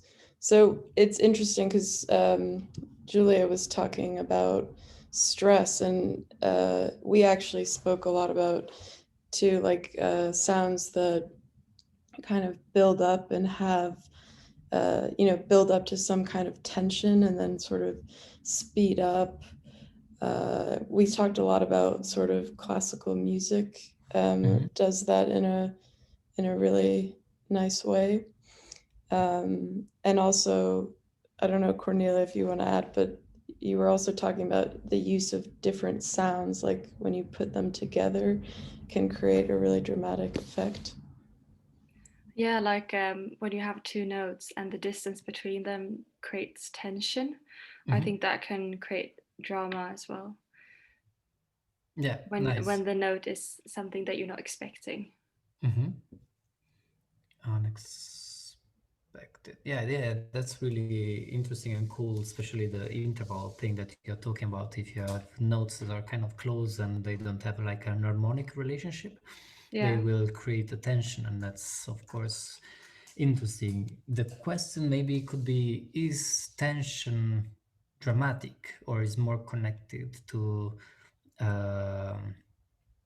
of course is in the spectrum of negative feelings, but then maybe dramatic can be like a little bit different compared to stress and anxiety. So for example, I don't know, that's from my point of view, I think that they are in the same negative kind of group of feelings, but at the same time tension and anxiety are more active and dynamic in some way. So it can be something that is, as you said, building up and creating a lot of movement, while dramatic can be more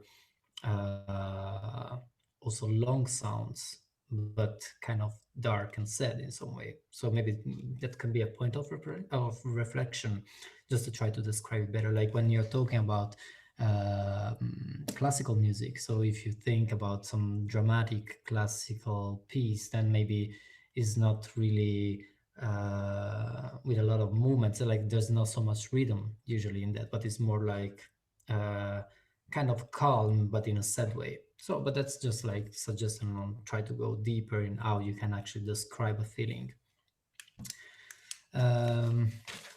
Okay, then we have group 14 talking about group number 6. And number 6 concept was sound of stress and frightening. Okay, here we are again. So group 14. Yeah, we were talking about different kinds of things, how to implement stress. And we're kind of relating it a little bit back to our own thing because, but stress can be like, there's very like normal ways or like basic ways to implement stress, like breathing or heartbeats or increasing music. Or adding like sounds that are distorted and stuff like that. That's really the most normal way to make stress. And then we were talking a little bit about like the contrast of that, like echoing silence can also be very, very stressful. And situations where it's like it's supposed to be calm, but at the same time, if you like play classical music that is supposed to make you calm, but at the same time you have like breathing or heartbeats on top of that, and it's like yeah, playing with the contrast. Yeah, that's quite difficult. Yeah, nice. Okay, thank you. I will just try to go a little bit faster because this way we will have time to have a look at technical aspects. So then group 6, talking about 14, that was the waiting room.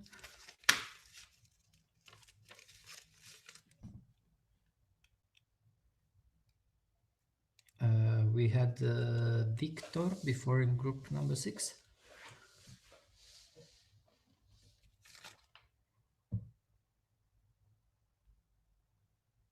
Okay, maybe we can just go on and then we go back to this later. Group 9 and group 4. Someone from group 4 talking about group number 9?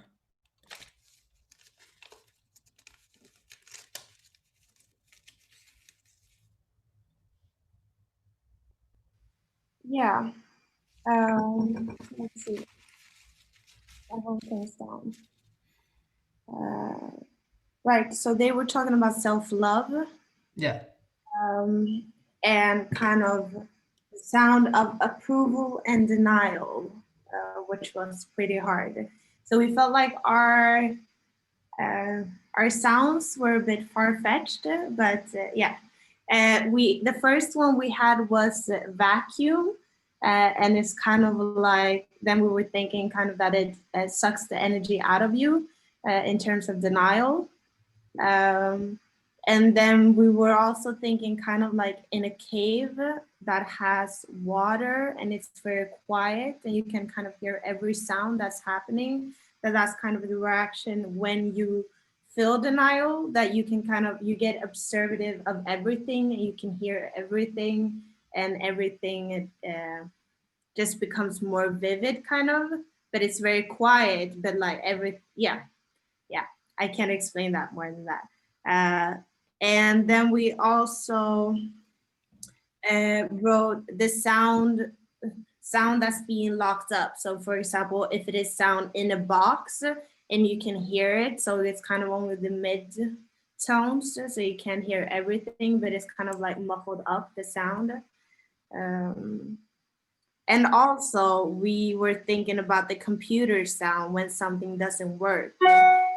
So like the Windows thing, when you can't press something, that's kind of the sound of denial. And then we were talking about how denial is kind of a breath in, like, and it's kind of tense, whereas approval is like a breathe out and it's more like, relaxation, yeah. Yeah. And approval, we were saying clapping and glittering sounds. And then we were also talking about how laughter could be a sign of both approval and denial if it's made in different ways. Yeah, I don't know if anyone from my group want to add in.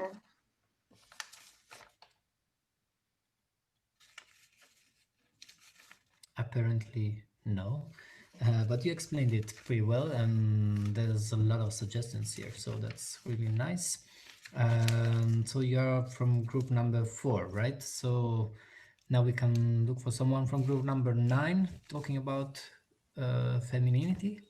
Yeah, we talked about sound of high heel shoes at first. Okay, that's okay. Yeah, and also we were thinking about sound of harp as an instrument. Okay. Harp, the sound of harp, yes. Yeah. Yeah, and also some kind of or Latino music. Okay. It could be, I mean, like, I don't know, femininity. Okay. Yeah, of course. This... And yeah. No, sorry, continue. No, go on. Of course, is like as we were talking before with Joyce, right? Yeah, it can be like very hard to try to describe these things that are can become really politic in some way, and is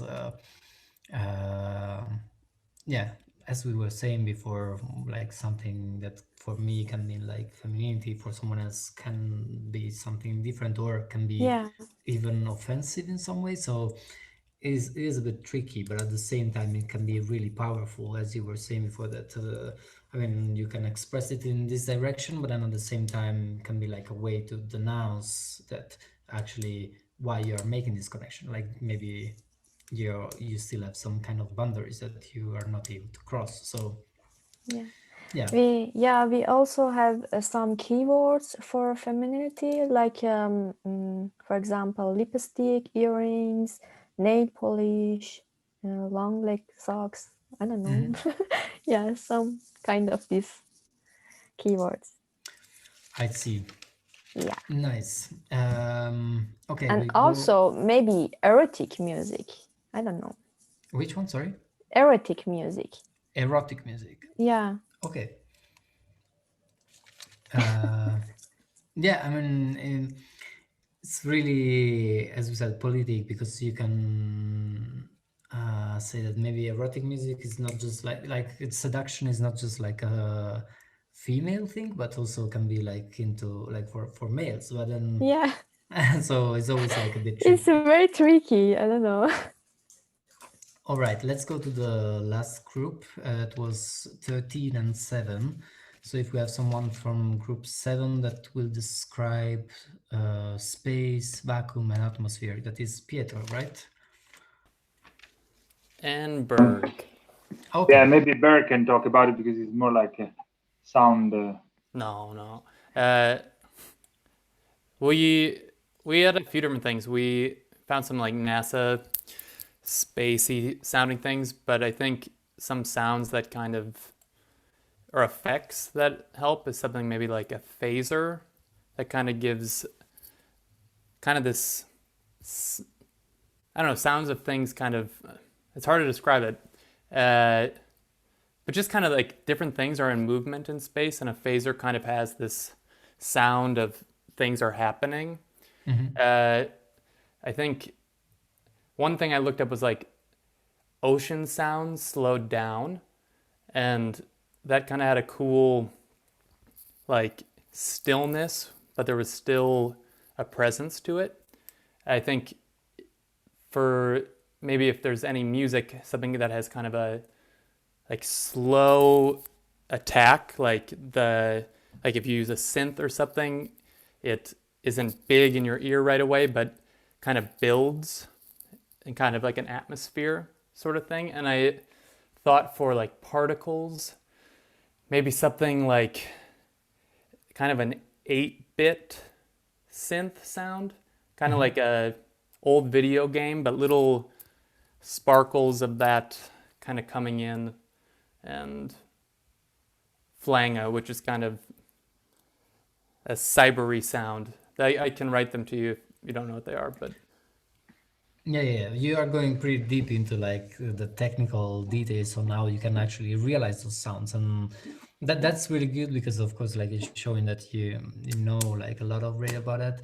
It's not really helping maybe like everyone to understand which kind of sounds we are talking about, and but that's also interesting, because it's also explaining how hard it can be to just try to imagine sounds and to explain them to other people, and just like to picture them in your head. So if we have to take some sound indicators from what you are saying, it's some sort of artificial calm in some way. So you want to take some element that is usually used to represent like calm or stillness, like maybe an ocean, but adding something that is artificial to that is showing that actually we are not talking about nature. And that's also really interesting, like if we can be able to like picture some elements in our head that is like sound element, but then we want to add something to that, and then is where all the effects are coming. So of course, if you know how effects are working, is easier, but then it's just also nice to being able to think, okay, I want something that is like that, but not exactly that. And that could be a really good starting point, because as we will see later, like with some editing things that we can do on some sound, if we start from something that we think that can be connected with what we want to realize, then from there we can just move on, and we can just like modify it and bring it to where exactly we want to arrive. And so yeah, I hope it makes sense what I was saying. And yeah, that's good. I don't know if you want to add something, or we want to listen to the last one. Maybe Pedro, do you have anything to add?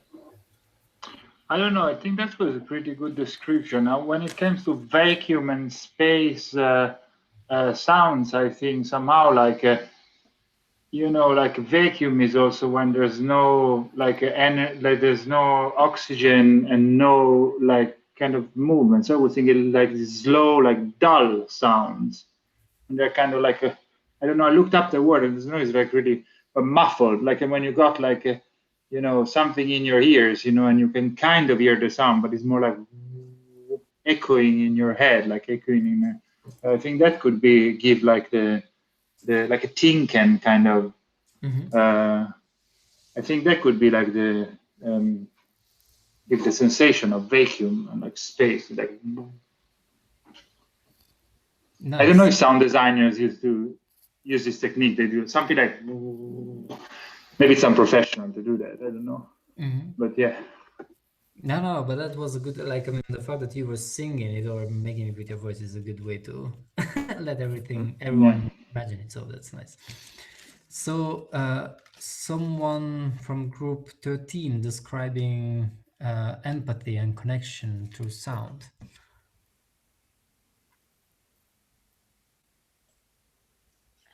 Yeah.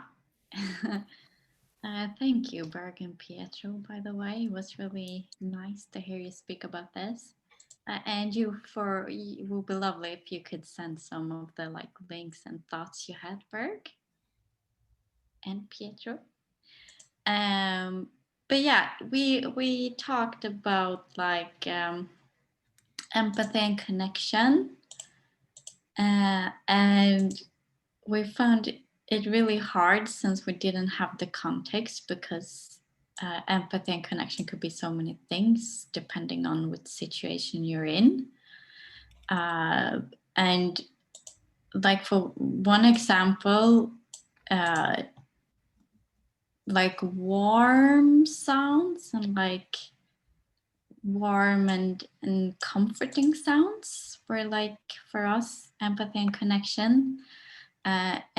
But also if we flip the context, for example, something that we didn't feel was empathy and connection would be for a scream, someone screaming. But on the other hand, depending on the context you're in, if you're, for example, lost in the woods and you scream and you hear someone scream back, that makes a connection. So we played around with that thought a bit. But other things could be like heartbeats. I was thinking about like sitting around the campfire would also make me feel empathy and connection to other human beings. Breathing, laughter, yeah. These kind of human noises, or when humans are connected. I don't know if anyone else want to add something to that. I think you put it nicely. Thanks. Yeah, I would say that is a really nice idea, the one of adding like a sort of question and answer to create a connection. Like, so if there are two sounds that are kind of communicating with each other, that's a way to express a connection. That's a really good idea. I think that's nice. Okay, as time is running, I want just like Thanks. a little bit faster on this, and so just like I think it was really nice to talk about that, and a lot of nice suggestions came out, and it was also interesting for me to understand first of all, which are like your goals more or less, or where do you want to go with your concept a little bit, and also which is your level, because some of you were really technical talking about stuff and some of you were like more practical, so that was a nice way to get to know each other and to be involved in all of this. So that was really nice. Thank you. What I want to do now, I don't know if you're following on this small website that I made, so I want to jump to the realizing part 1. This way we will have some technical things that we will look at, some technical things that is just like recording stuff and try to modify them and create actually some sounds. And so this part will be more hands-on. And just to explain like what it was in my mind, I would like to do this part today, and it would be just sort of an introduction to that, and then tomorrow we will have again like more like a theoretical part in the beginning, and then there's another realizing part number 2, in which we will go deeper into different techniques that we can use to modify sounds. So going on the website, this sound on thing, the first thing that we will talk about is the electroacoustic chain. I don't know if you want me to share the screen or if you're looking at that online. Are you looking at that online? So there's no need to share the screen. Good, good. Okay. If you don't mind, I would love to if you share the screen. Okay, I can do that, no problem.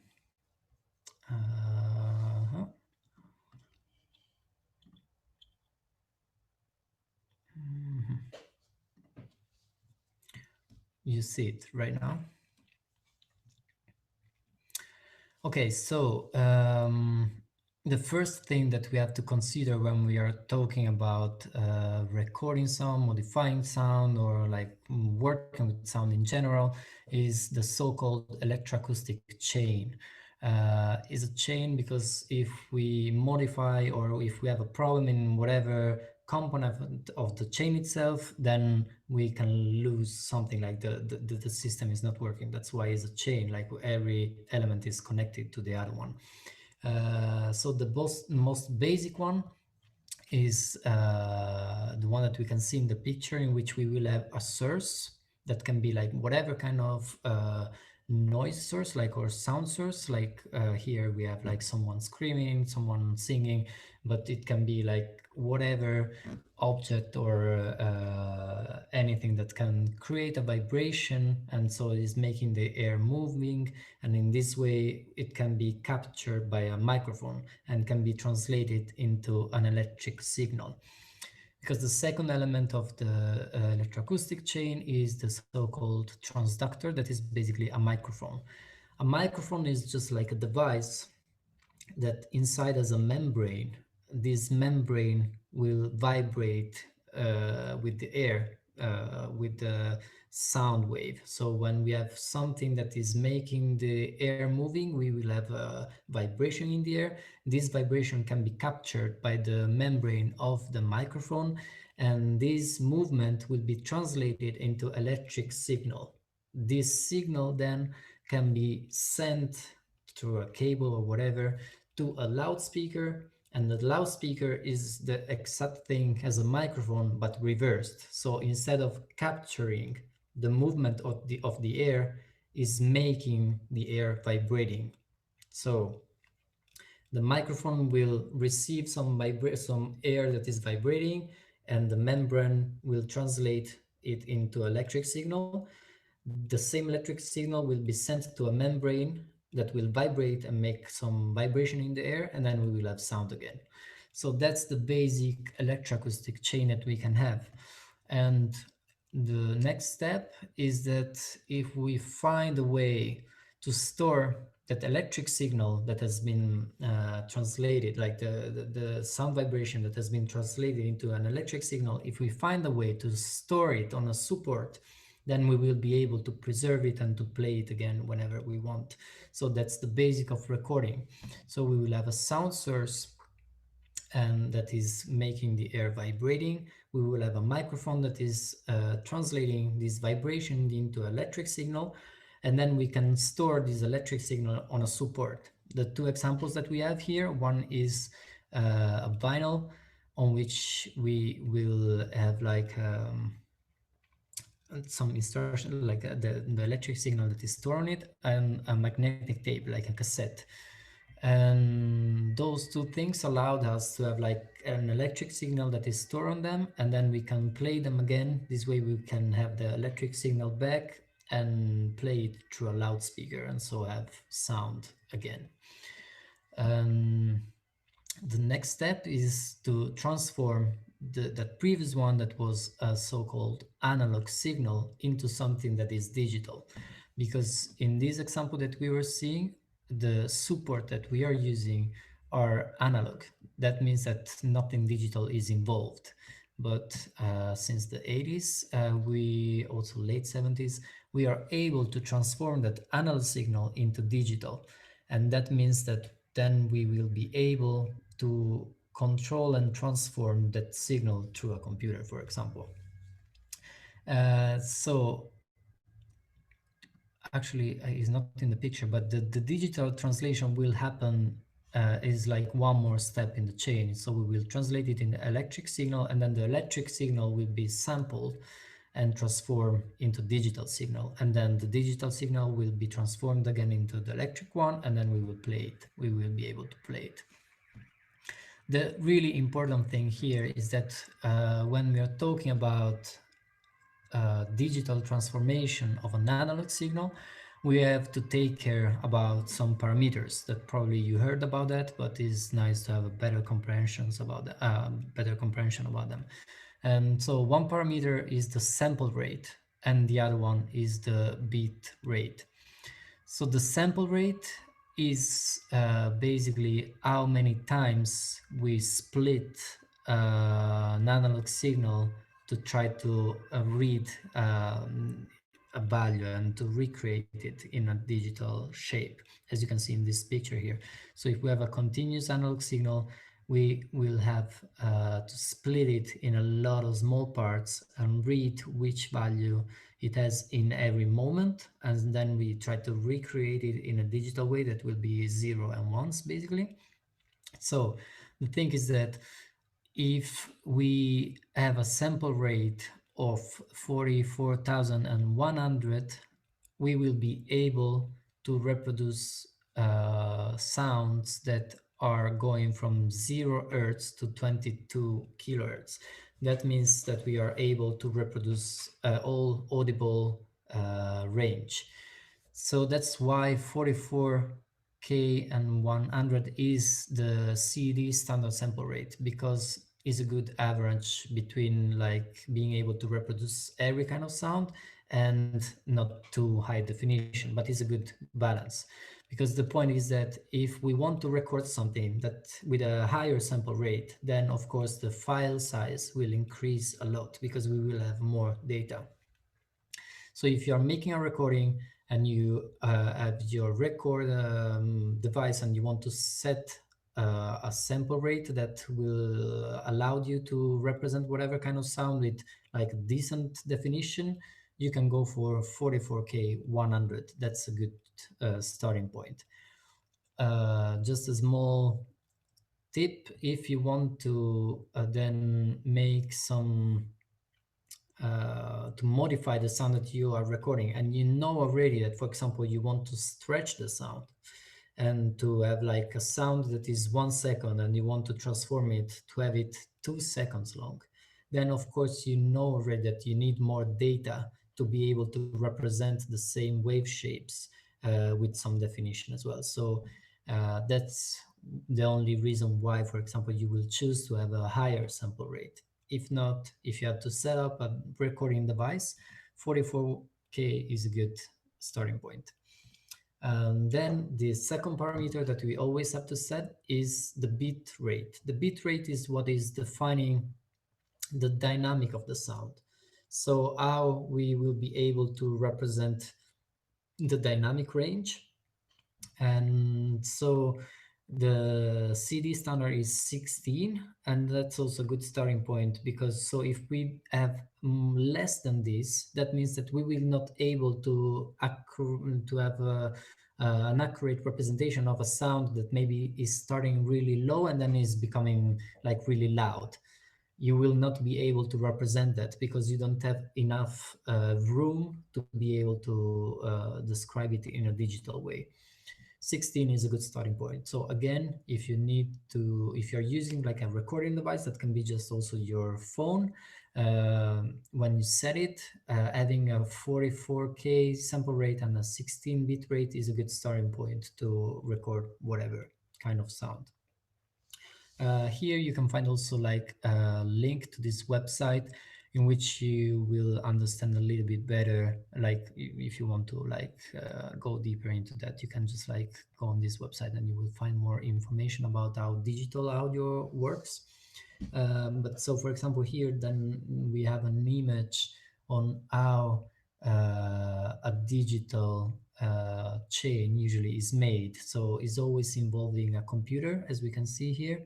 Then we will have a source that can be, in this example, an instrument like a guitar, but can be just a microphone. And then this, for example, the microphone is transforming the acoustic signal, like the vibration of the air, into electricity. The electricity is going into this device that is called a sound card. The sound card is transforming the electricity into a digital signal that computer can read, and then it will be transformed again into electricity, and it's going to loudspeakers, and then we can hear it again. This process is basically called sampling. So when we are sampling sounds, that's what we are doing. There is a little bit of confusion on the word sampling itself, because this is a really technical use of it, but sampling can be also referred to the sampling synthesis. That is actually a technique that you can use to create new sounds from sounds that you recorded through a sampler, and is a little bit different. We will have a look at that in like the second part tomorrow. And also another pop way of using the word sampling means like especially into the hip hop culture, when people are using a sample of another song, is also called sampling, but it's not exactly the same thing. It just means that you are recording a small portion of a song and you're using it in your own song to make a beat usually. Yeah, that's the difference between the different use that you can have of this word. So we can go now to see how we use a recorder. So when we use a recording device, we have to pay attention to different things. What kind of file format we want to record. This way we will be able to manage it later, because we will know how the software can handle it, and if you are reproducing it somewhere, we will know how to handle it. Then we need to know what kind of setting we are using for the sample rate and the bit rate. That's what we were talking about before. So if we want to start from a kind of standard starting point, we can have 44K for the sample rate and 16 for the bit rate. Then we have to make attention on to pay attention on what microphones we have, like what type of microphones, and especially where the microphones are, because sometimes we just don't know where they are. So that is really helpful, because we know then how to place them and where do we want to have them. So if we are recording a voice, maybe we want a specific kind of microphone, or if we are using our smartphone to make a recording, we need to know if we are using the microphone that is inside the device, or if you are using just the headphones microphone maybe that is just connected to it, and then this way we know where to place it. And the last thing that we have to pay attention to is the level of the preamp. That means basically the level that we are using to amplify the sound that we are recording.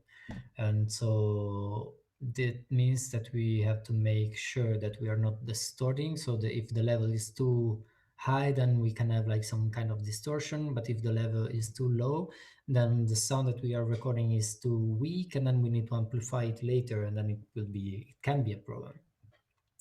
So if you have a portable recorder like this one that is in the picture, that is called Zoom H2, and it's just like a basic portable recorder. Microphones are in this part, of course, where there is the grid, and you can have different settings because you can have different configurations. I think that most of you are using a smartphone, so we will probably focus a little bit more on that. And then on this device, you can set the level of the recording with this little wheel that is on one side. If you're using a smartphone, my advice is to download some kind of app that can allow you to have different settings, because if you're just using the default app that is in your system, usually you don't know exactly what kind of format you're recording. You don't know exactly the level of the recording itself, because usually they are changing the level, like they have an automatic setting for the level, so you don't have a control on it. So the one that, for example, I'm using is called Voice Record Pro. You can find it both for iOS and for Android. It's free, and of course you have some ads in it, but you don't care. And with this one, you can, once you open it and you press the rec button, then you can go to the advanced setting. And as you can see in that picture, you can choose between different recording format. So you can have, I can open it straight away, this way we can see. So you can have, I think from default, it will record like a AAC file that is really compressed. And then you can have an MP3 file that is compressed as well. That, of course, if you don't have so much memory, is better. And then you can have this WAV file, WAV, that is a non-compressed file. And it's actually increasing a little bit the quality of the recording. Then the sample rate, as we said, can be set on 44K, and bit depth is 16 bits. Channels, I would say that it depends, but basically, so if you have a stereo recording, then you will expect that the file that you will export from here is a stereo file. And that's good to know when you then want to modify your sound. And if you switch that, you can have a mono file. The difference that into a mono file, there will be just, of course, one track, because it's mono, that means one. If you have a stereo file, you will have two tracks inside the same file. So you will have a left and right file that are contained into the same file. Okay, I don't know if you have some questions about that, but my suggestion is now, okay, we don't have so much time, but it would be fun just to do that. It would be nice if you have a recording device ready and you will just like explore your environment, recording 5 different short sounds that then we will use for whatever kind of exploration of the software Ableton that we will do. So if you have a recording device, is better, like if you have like a portable recorder, is better. If you have just your smartphone, is okay. I will suggest you to download this app that I was talking about. This way we have a control of on the file that we can record. And then we will have like, I would say just maybe even less than 10 minutes just to go around in your house or wherever you are and record 5 small sounds that then we will be able to use when we are exploring the software later. So if everyone is ready, now is 16:43. I would say that 16:50 we will be back with some sound recorded. All good? Let's go.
Hey, Francesco. Yes. I can't find the app. What was the name of the recording app you were talking about? It's called Voice Record Pro. Voice Record Pro. Okay, thanks, mate. You found it? I'm gonna check here. Yeah.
Francisco, I have a question. When is like, what type of thing would someone, maybe I had to walk out and grab water, but the 48 kilohertz, like versus 44.1, like I feel like, yeah, like when is what type of thing would someone be choosing 48?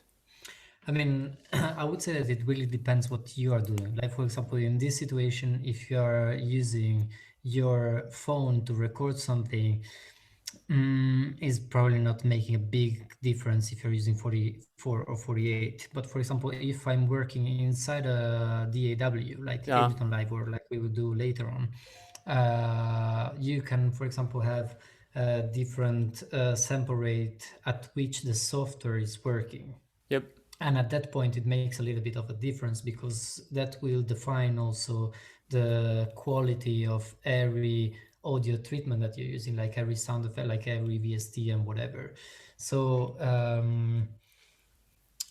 at that point, I would say that probably is better to use 48K because it will have more definition in the use of VST and every kind of other stuff. Because then the other thing is always that it also depends what is your outcome. Like if you need to export the file for like what kind of quality you need to export a file, and it's always better to downgrade it instead of upgrade it. So if you need a 48K file in export, it's probably better to start to work with a 48 kilohertz sample rate instead of 44.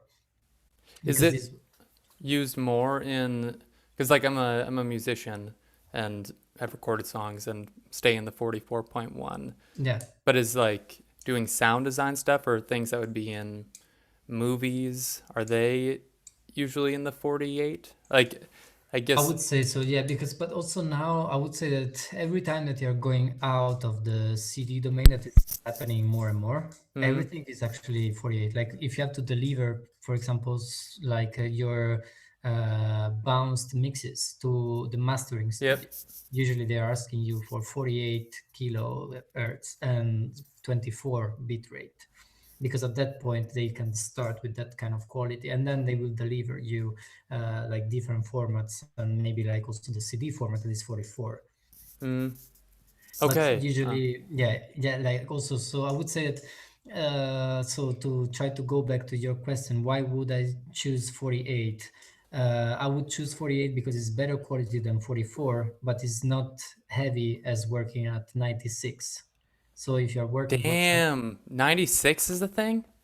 I mean, yeah, a lot of people are using it. It really depends if, like, on the computer that you have.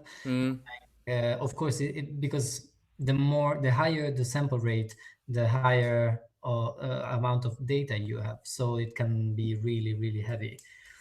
And so 48 for me is a good choice to try to have like more quality, but being able to use like whatever kind of VST without like overloading your computer every time you're using it. So I would say that is a good starting point, but the difference is also a little bit, of course, like if you're working just like with cheap equipment or something that is not professional, like for example, your smartphone. Yeah, definitely. Then it's not gonna make a... Exactly, that is not worth it. But then as soon as you have like a microphone and a sound interface and like a laptop and some nice speakers, then at that point it makes sense to work at 48K, because it's just like a nice choice. This way, if you need like less quality, there's no problem. You start at high and then it's always like a cascade going down, but then, and it is kind of high. So if you work at 44 and then you want to step up, it can be like a bit hard. Okay. Yeah. So then with something, if we were having sounds and stuff in one of these virtual environments, I don't know if you've seen much of it, but like with buffering sizes and stuff, then that would be like 48 would be possibly too much at all, or I would say so, because usually in that kind of situations, like it really depends. For example, so if it's a digital environment, usually a lot of people will listen to that just like through like normal headphones or with your smartphone speaker.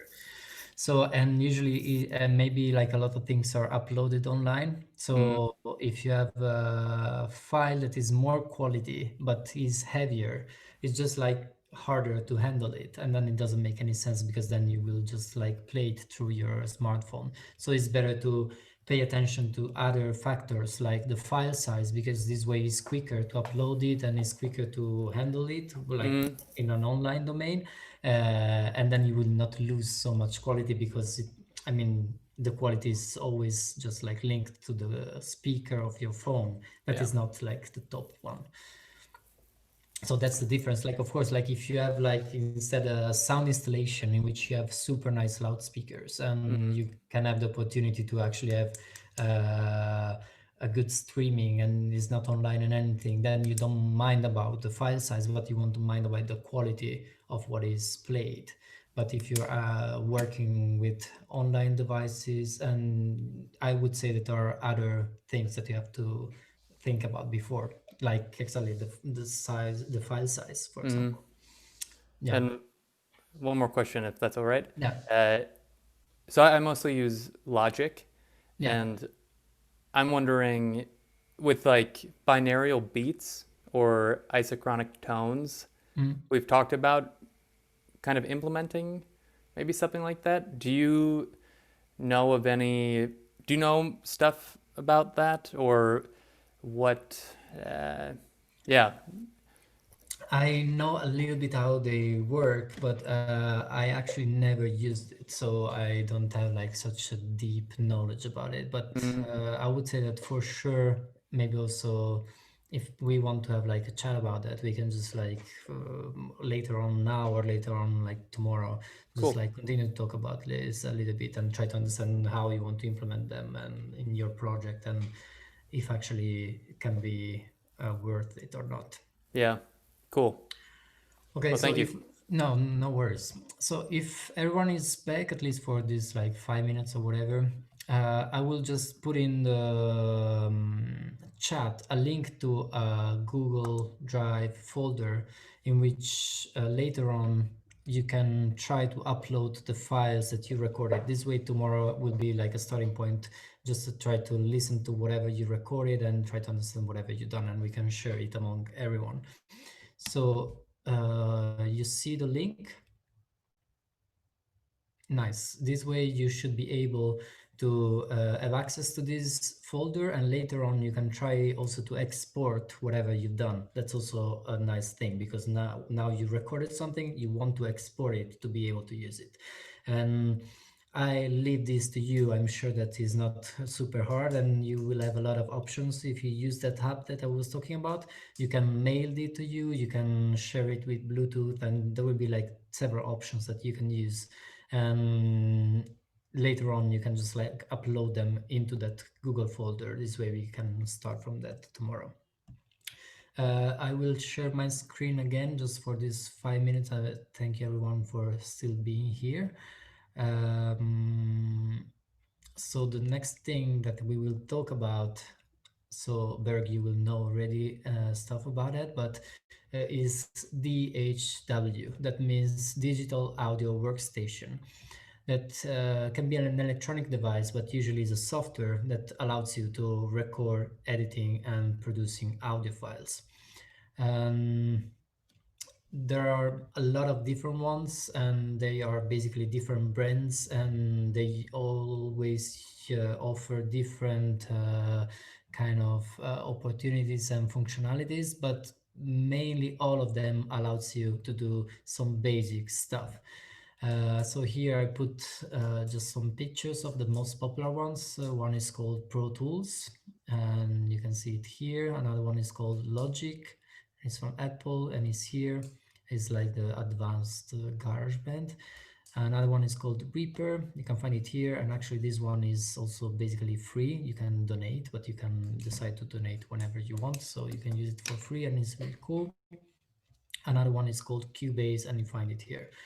The one that we will use is called Ableton Live, and the reason why we are using this one is, first of all, because I'm really comfortable to work with that, but it's also standard. I mean, you will find a lot of people that are using it because it's really versatile and allows you to do a lot of different stuff in kind of an open way. So it's really easy to connect this software with a lot of other softwares. Like immediate thing that is coming to my mind, there's a specific function that allows you to have the same BPM running into Ableton and into Resolume Arena. That is the software that you can use to control videos for VJs, and so without doing any sort of patching or programming, you can just connect the two softwares together and you can make music and videos that are synced in a live session. Another reason for which Ableton I think is cool is that there is a huge community that is using it, and that's why you can find a lot of materials. So if you're following me on this web page, you can see that I linked some words to the Ableton link, to the Ableton web page. So on the tip and tricks side, you will see a lot of videos and advices from artists that are using Ableton itself. So they just like going through it. I would say that it's kind of inspiring because you can see how people are working, and everyone has his own flow and way of using the software, and that's really interesting. Then yeah, you can have also some lectures and talk that this is not really technical, but it's more inspirational and theoretical, in which different artists are usually once a year gathering in Berlin or different places in the world, and they are talking about their experience using this software. Other two really cool things. You have these two links that are bringing you to part of the website in which you can learn synthesizers or music theory. The other one is this one, and is not to promote this website, but actually is really well made. So, and it's not boring. So if you want to know more about how synthesizers are working, you can have a lot of fun just playing this website, in which I can also share some with you, but maybe later I may. If you, this website is really well made and is explaining you which are different parameters of a synth and how you can tweak them in order to obtain whatever you want to obtain. And I think that's nice. Last but not least, you have this part of the website in which you have a lot of different packs. That means that at the moment you should have downloaded Ableton as a software that is containing already like effects and samples and everything, but then you can go on the website and some packs you have to pay for them, but a lot of them are for free, like where you don't see the price. That means that you can just download them. And here you can find a lot of interesting sounds and effects that you can apply to the sounds that you recorded. Okay, I think that unfortunately the time is over. We lost some time trying to manage the group situation and to have a conversation, but I think it was also useful for the first day. This way, as I said before, we get to know each other a little bit better and was easier to understand for me who you are, also if it's in a digital world, but unfortunately we had to get used to that. So you have like those two little homeworks for tomorrow, and the first one is please make sure that you installed Ableton Live. This way we will start to work on that one and to actually make some sounds, and upload something in that folder that I shared before. I don't know if someone did it already. Upload the recording to the drive. Are we gonna? Yes. So if you can upload what you've done into that folder, this way we can listen to that and maybe like comment a little bit and see on what you were focusing on while you were just like trying to explore the sound that is around you. All right, I think that that's it, and we can see each other tomorrow at 2. It was really nice for me to meet you all. I hope it was useful for you to be here and listen to whatever we've done today. If you have any sort of question or topic that you really want to talk about, you can email me. You should have my email. I can type it again here.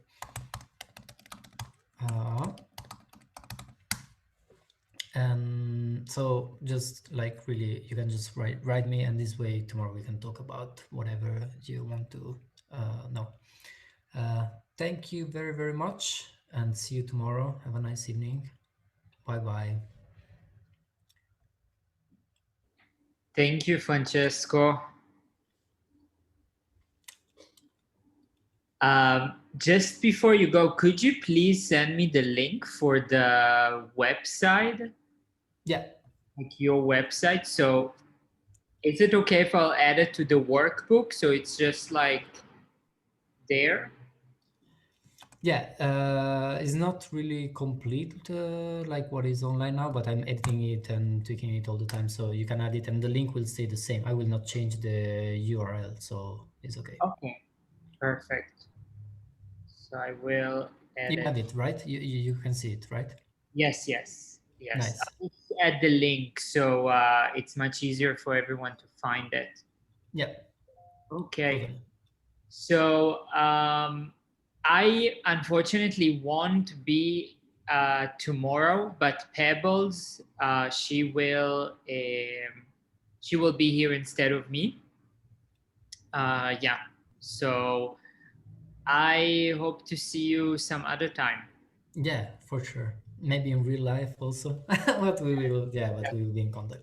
But thank you really much. Thank you. So tomorrow we'll work in the same way, right? Just like for Yes. practical things, but like, okay, I will connect to the link and then I will be set it as host or co-host. Okay. Exactly. Perfect. Perfect. Okay. Ciao, ciao. Ciao, ciao. Thank you.